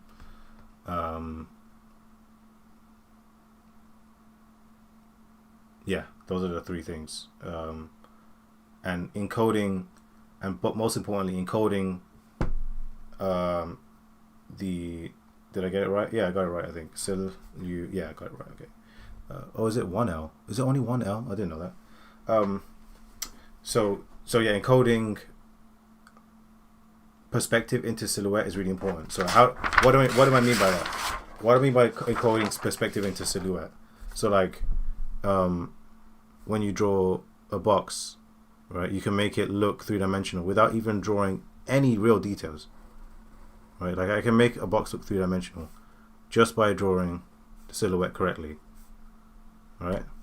Now games do this, right? This is like what toon shading is, right? And so I hope you can see what I'm doing here. Like I've just drawn the silhouette, literally, that's it, right? Yeah, I mean, you can disagree. I mean, feel free to disagree, but I think this looks three-dimensional. And I haven't done anything apart from just draw the silhouette.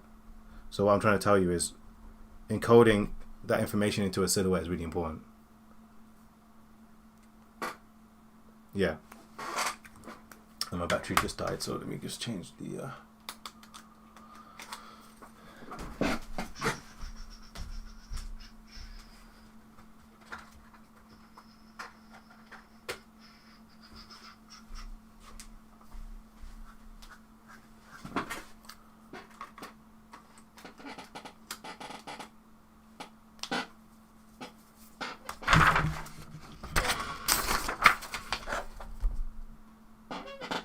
Focus back. There you go. And then you get to see how messy my lines are. This is how messy they are when you look at them close.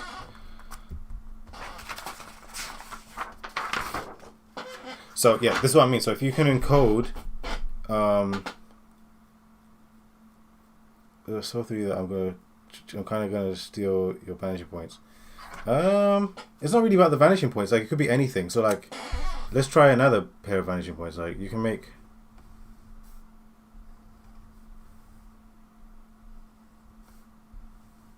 Oh, mistake. I made a mistake. I should not have drawn that.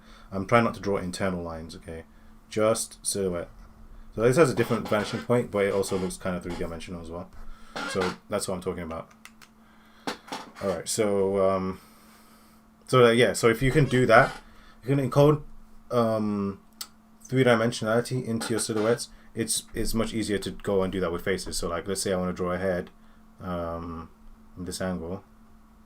You see that I'm already starting to encode that information.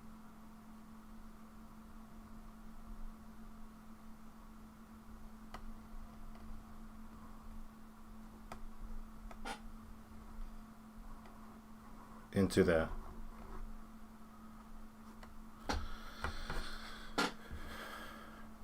So that's what I'm doing. And then obviously I'm paying attention to vanishing points.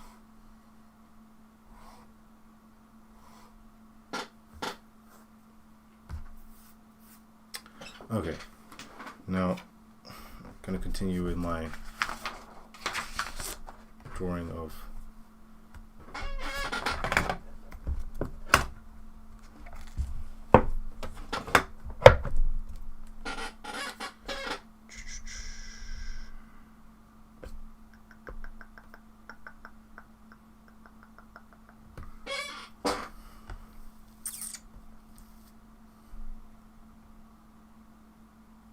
I see, but I always mess up the features.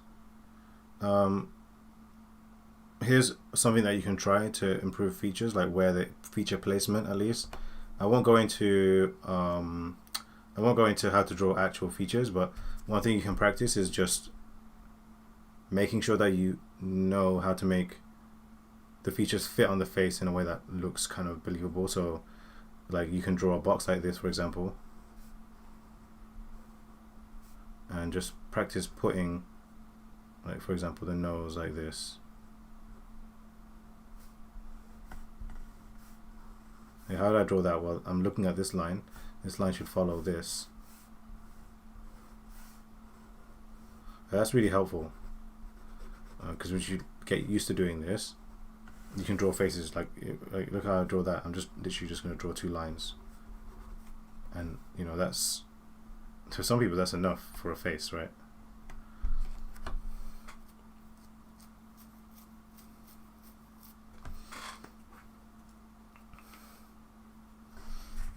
Okay.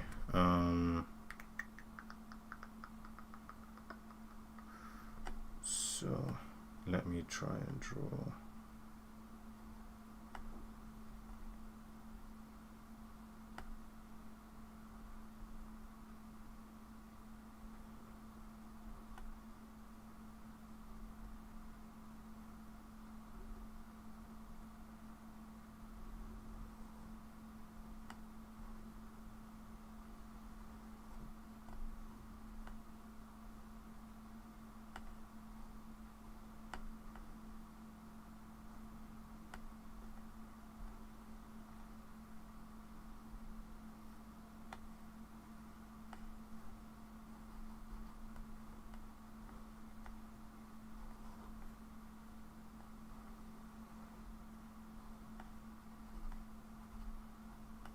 Never noticed what, my friend?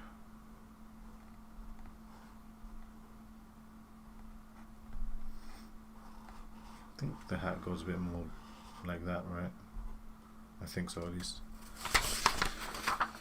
So it always converge, right? Yes, your lines should always converge. If 2 lines are parallel, they should always converge. That's pretty much the only perspective rules you need, by the way. I do mentorships, and I don't really talk about like 1, 2, 3 point, 4 point perspective. I just tell people, like, if 2 lines are parallel, they should always go to the same vanishing point. That's the only rule I care about. I don't think about anything else.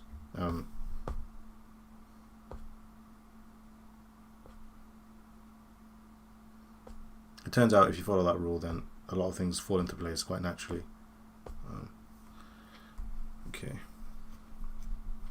So trying to do something a bit more with like action. So like,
the map says they can't.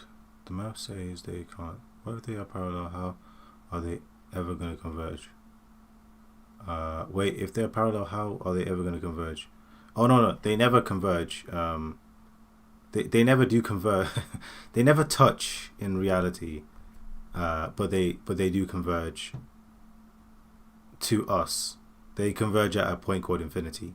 Okay. Um, yeah. What you're getting?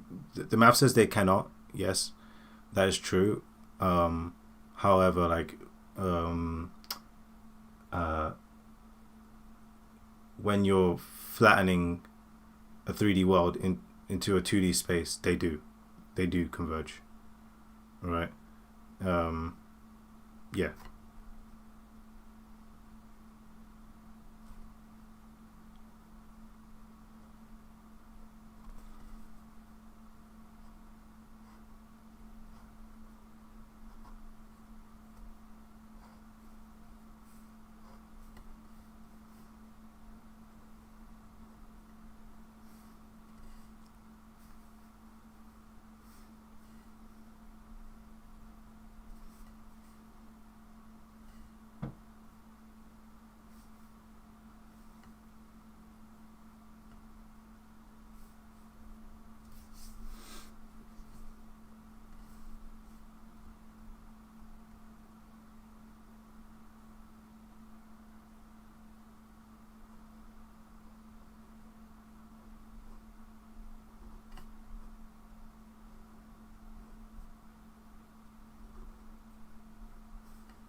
I've awesome. Is there a limit to space awareness? I don't even know what that question means. I mean, the limit is like, I don't know. Like you can. Sure. I don't know. The limit is like. I don't understand the question. If I'm being honest. Um, the limit is in like how much space awareness you can have. Probably. We are humans. I just don't know where the limit is. I don't know. Um, I don't know where the limit is. That's my honest.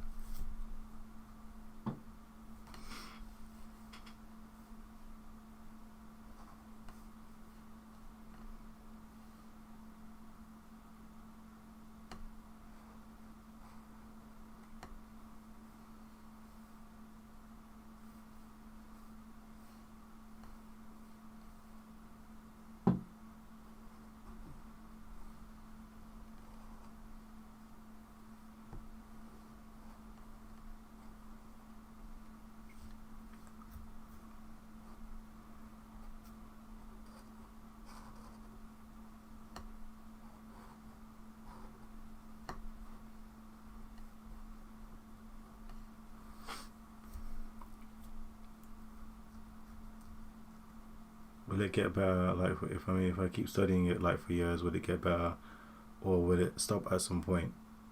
Um, yeah, I should hope that it should get better. I mean, anything, anything a human practices they can get better at. Like, there's, um, yeah. I mean, we because I don't know any limits so far, so I can't tell you. I literally cannot tell you. I could.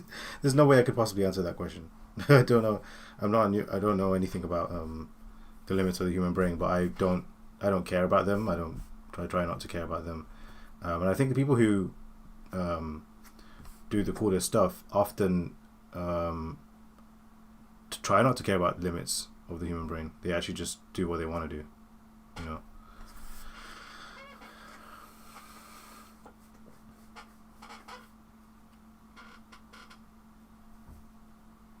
How do you study drawing closing folds? How do you study drawing closing folds? The way I if you go back on the stream, you'll see how I did it. Essentially, how I study closing folds is I try to understand the main ones. Like, there's a good video by he just got his YouTube channel back. What's his name again? I should know it. I spoke about him the other day. His name is it's coming to me. His name is Modern Day James. There we go. And he talks about the main 6 folds and stuff. There's like 6 folds. So it's good to know about those folds. However, I wouldn't like stake everything on it. Just like have an awareness of them. Draw all of them at least once to try and just get your brain to acknowledge the existence of them. But then once you do that, like it's really all about studying reference, my friend. You gotta nail that reference. You gotta study so much reference that you kind of understand what clothing is like. So what I usually do is I will study reference for a bit, then I practice doing things from imagination. So before I drew this, I drew all of these from reference. So these are all reference pictures. This is all reference. And I was just trying to understand some stuff. And I just talk to myself about what I see, and I might not understand it, but I just try to talk to myself about it, and hope that my brain picks up on something. And then once I've done that, I try to draw from my imagination. So that's what I've done here. I'm just practicing. If you were watching the stream, I was just practicing drawing clothing from imagination. So this is me drawing from imagination. But because I've done this cycle many times. Like I reference imagination, back and forth. So now I'm drawing this from imagination, no reference, and it takes a long time, man. But what you're trying to do is like get your brain to pick up on patterns that are hard to really describe. So you need to pay attention to the reference and really spend a long time with it. That's the best thing. That's the best thing I can tell you. I just noticed that this guy's body is twisting. And if it's twisting, I would probably see some of this, right?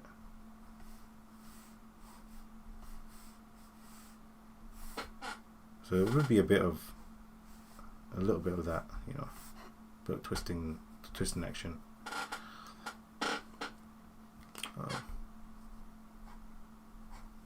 Now these lines are clashing, so I need to make them.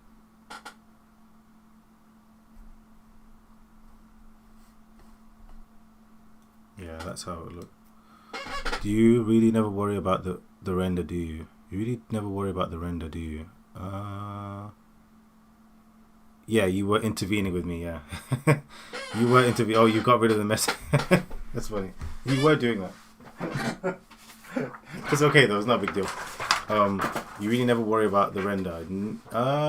What do you mean by that? Are you saying I don't worry about what it's gonna look like? If that's what you're saying, then yes, I don't worry about it. Yeah, I don't worry about it.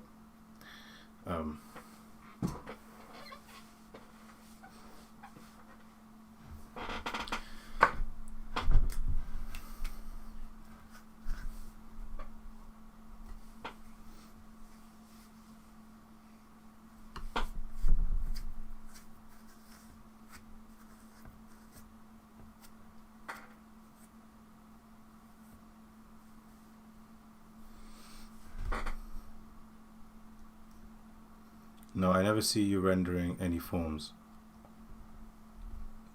Do you mean I don't? I'm trying to understand what you're saying. As in, I don't even know. I don't know what you're saying. You might have to explain that a bit more. Yeah, I don't know. Okay. Let's see. Let's go.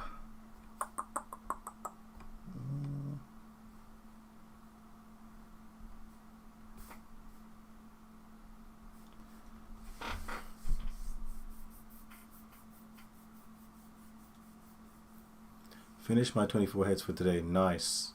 I like that. I like that. Good. Good stuff. Good stuff. Good stuff. Oh, line economy takes place in this. Yes, I'm always thinking about line economy. That is for sure.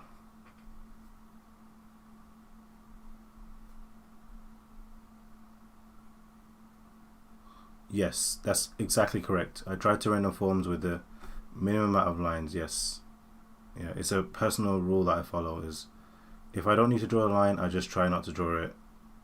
I'm not always the best at drawing, following that rule, but I try my best not to add undue noise to my drawings. And when I get better at detail, then I will probably do stuff more noise. But at the moment, like I try to just minimum. Do you do any kind of observational drawing to help with spatial awareness? Yes, I do. I do loads of them. I do so many of those. I've done so many. I'll give you an example here, okay? This is the example I give to all my mentees. Here's an example. I've shown this to so many. Here's one. And this was really fun because I was in Turkey and it was such a beautiful day. So I sat down and I drew. And there was nice plants by me right here. You can see this guy sunbathing over here. If you can look over there, you can just about see my wife, her legs there. And nice plants and stuff. And you can see that this is curvilinear because the perspective is kind of curving like this. And I was actually looking this way. So this is actually what I was looking at. So right in front of me was this, and then I had to look to my left. Yes, Kabushluk Bodrum. Yes, that's right. And on my left, this is what I could see. So I actually had to. The reason why it's curved is because literally, I had to turn my head to see all this. Literally, I had to turn my head to see this. So that's one thing. And then there's like on the plane, let's see, on the plane. Let's see. Yeah, here's another example. I haven't been to Antalya, but I'll probably go with my wife at some point. We'll go there again. I've been to Izmir and I've been to Bodrum. I love both of it. I love both places. There's another example on the plane. So I draw stuff like this every now and again.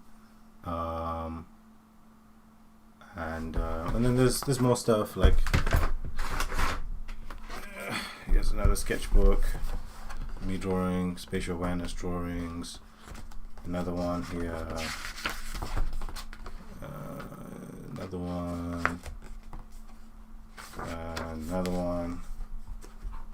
Another one. Oh, you're Turkish. Ah, yes. That's it so far. Merhaba. My wife is Turkish. That's why I'm in Turkey so much these days. Well, I've been twice, but I plan on going many more times. Okay, so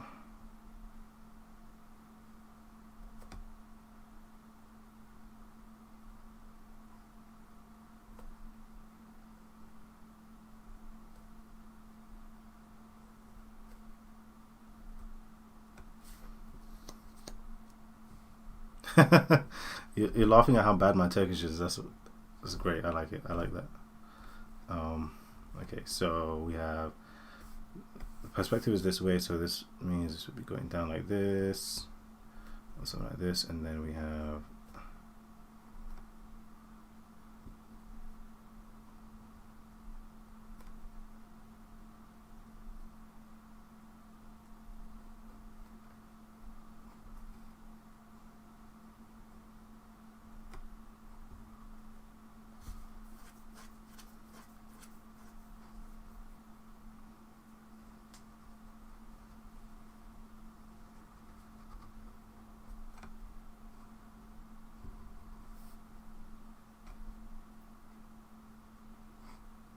Oh, it's a good pronunciation. Thank you very much. My wife has beat that into me. She beat that into me, so um, I should expect that it's okay. I should expect that it should be decent. You know, cool. I feel it's underrated when people talk about spatial awareness. 100%. So with all of my mentees, I get them to do, and not all of them like it. I'll be honest with you. A lot of them do not like this, because it's painful. When I say painful, I mean it's painful because it's hard to draw. It's really hard. Like it actually is really really hard to draw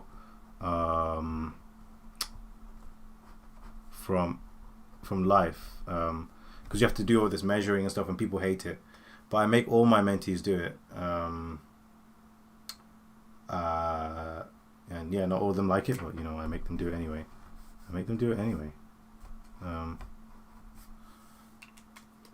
Have to do POV drawings. POV drawings are like the backbone of good spatial reasoning, spatial awareness. If you don't do it, then you're just not gonna. You're gonna be stuck doing all this nonsense. I mean, I wouldn't say nonsense, but you're gonna be stuck doing like what everyone does, which is like all these lines all over the place. I mean, I'm surprised that's why I was laughing. Oh, yeah, yeah. At some point, it clicks. Yeah, it does click at some point. I think you just have to keep. I like what you just said, Struggler, because I think a lot of people kind of don't really like it because it's kind of. I guess I don't know, some people find it painful, but yeah, again, if you just keep going, at some point, suddenly like, oh yeah, it makes sense. Like I can feel the space around me, and I just wish more people would take it seriously. Yeah. So I don't really like this, so I'm going to try and do it again because I feel like should be able to do better.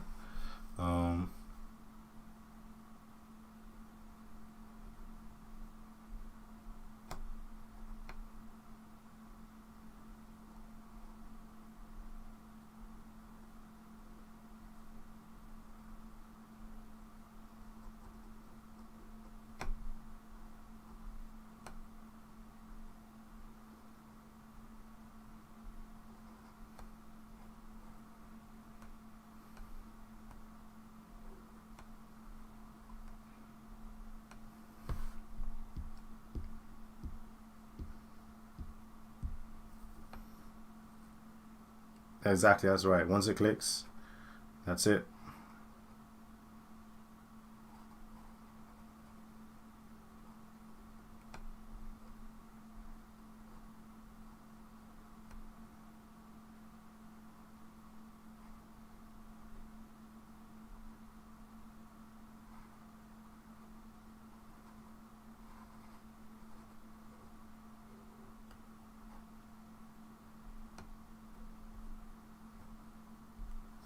I like this one way more than this one. I like it way more. Even though this guy's nose is a bit like strange. Like I actually like the fact that his nose is kind of, it goes inwards like that. It's kind of cool. Yeah, I like this one. I like this one much better. I'm a fan of this one.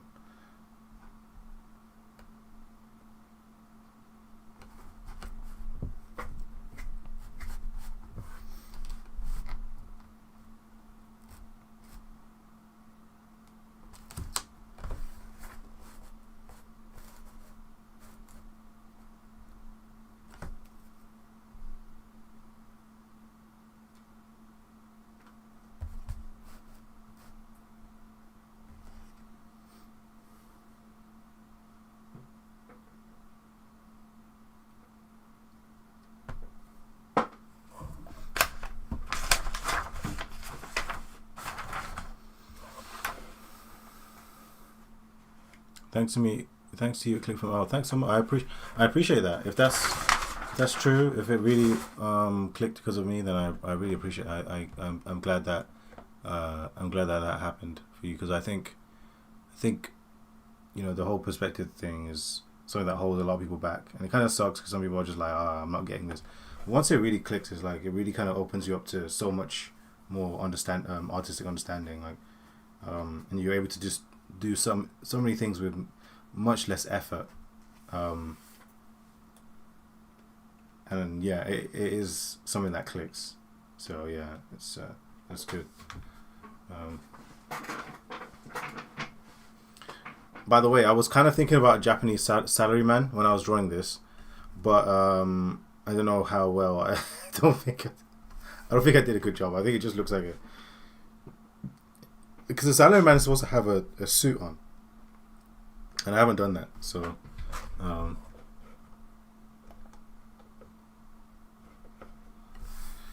okay, so let's try maybe from behind or something. Yeah, let's do.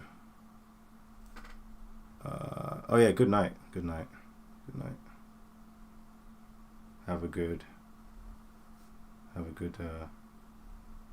night's rest, my friend.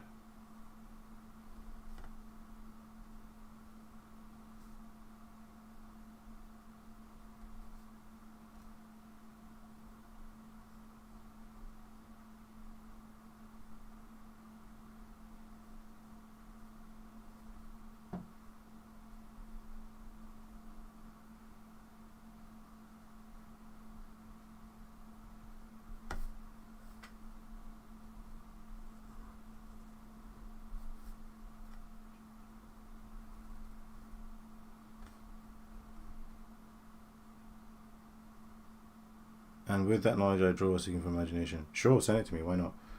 You can send it to me anywhere, really. You can send it to me on. I'll show everybody. I'll even show everyone if you send it to me.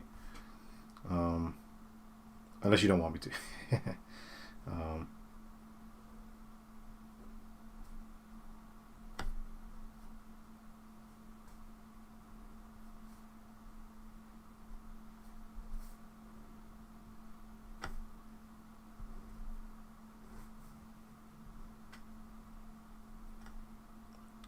I'm guessing you're Carcass King, maybe? I don't know. I just got a message from...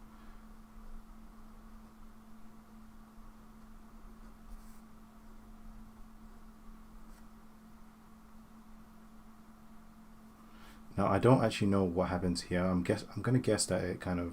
I forgot what happens. Is it like a... Oh, man. I'm gonna guess that it goes like this, maybe? Like this? I don't know if that's correct. I don't know if that's correct. It doesn't feel correct to me. I don't know.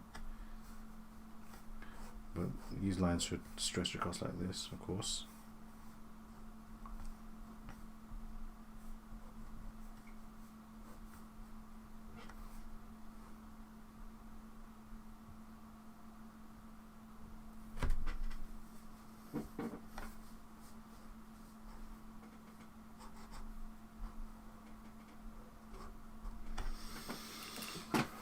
Okay, let's have a look at your drawing. I'm sure it's great. Let's see.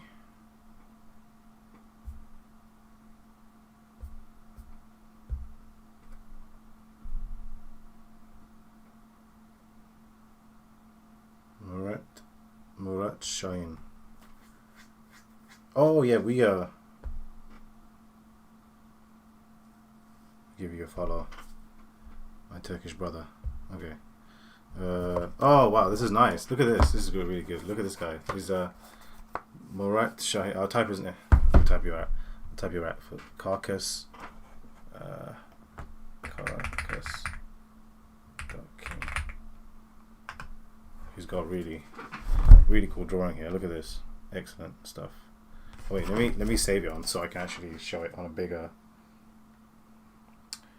Download that and then go to photos. If I've done this correctly, it should be in photos. Right, here we go. Look at that. Excellent work. I mean, this really good stuff.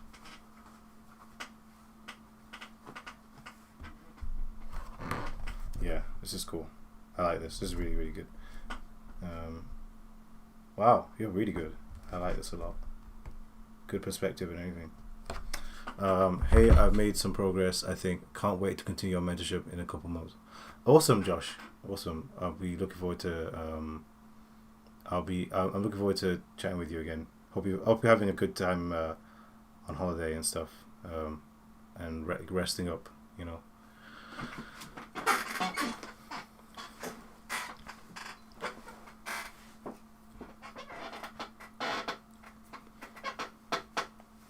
I messed up the focal points.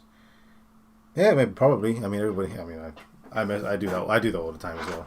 Quite normal. It's normal.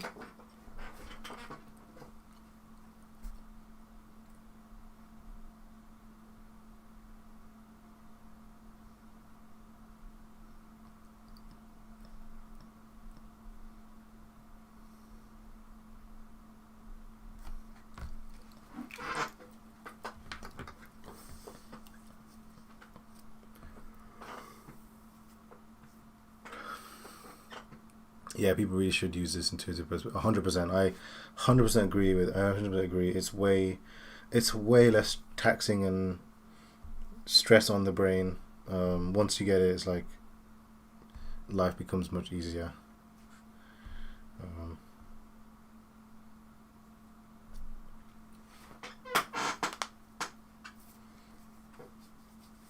so I'll do one more drawing here. Hopefully it's not rubbish, because if my last drawing is rubbish, that's gonna suck, right? So I'll do one last drawing, and it's 3 a.m. right now, and I should be sleeping, because it's gonna be a busy day. Well, it's not gonna be a busy day. It's not gonna be too busy, but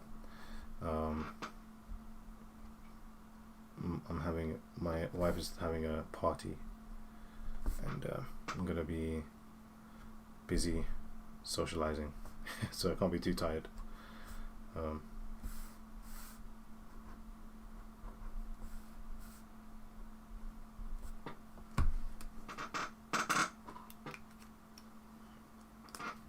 See, what should I draw? We'll do some more. We'll do.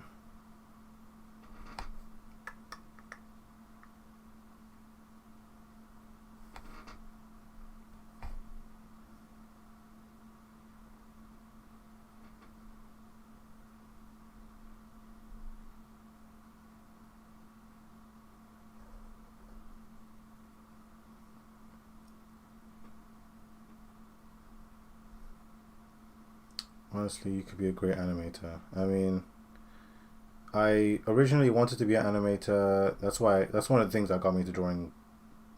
Well, it didn't get me into drawing, but I was on track studying, practicing to be an animator, and then I realized I don't actually like drawing the same frame over and over again.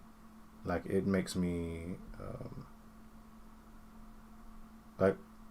like I can draw the same thing over and over again. That's how I practice, right? That's how I practiced, right? So I draw the same thing over and over again to get good. But I don't know what it is about animation, but something about it drives me nuts. So I couldn't be an animator. I couldn't do it. I simply could not do it.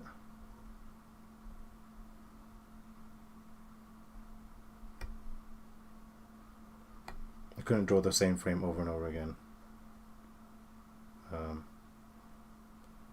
With slight changes, right? Because that's what animating is, right? You draw the same frame, same thing over and over again with slight changes, and then you get, unless you're a keyframe. I mean, I guess yeah, I guess you could be a keyframe animator, but I just don't want to do any of that. I don't like things like that.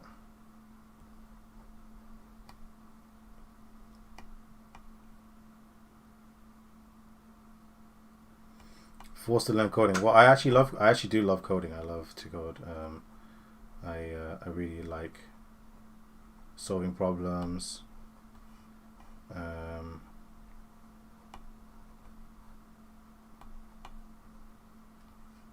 love solving problems. I love my job is in I work for a chip company, so I like computer hardware and stuff. So I like a bunch of nerdy stuff. So yeah, I actually do enjoy coding. Let's see.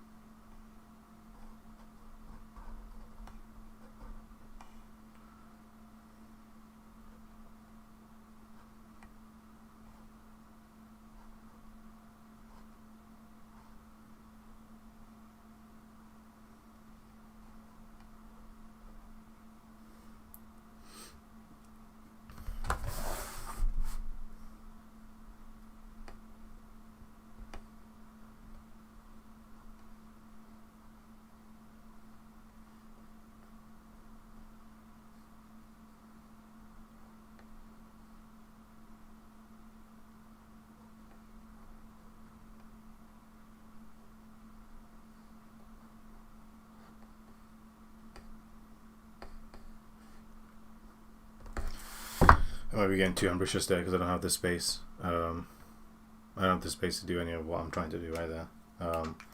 Yeah, but it was nice live streaming with you guys, and it was nice having a chat with you guys. He loves this way of drawing. I think people who has analytical thinking loves this way of drawing. Yes, it's true. I think that's what it is. Like, because I like to program and I think in a very logical way. I can't draw in the way other people draw. And I used to not like that, but eventually got to just accept it. Like, there are some ways that people draw I cannot. Like, there's this guy I follow on Instagram called Lucat. He's a really cool guy.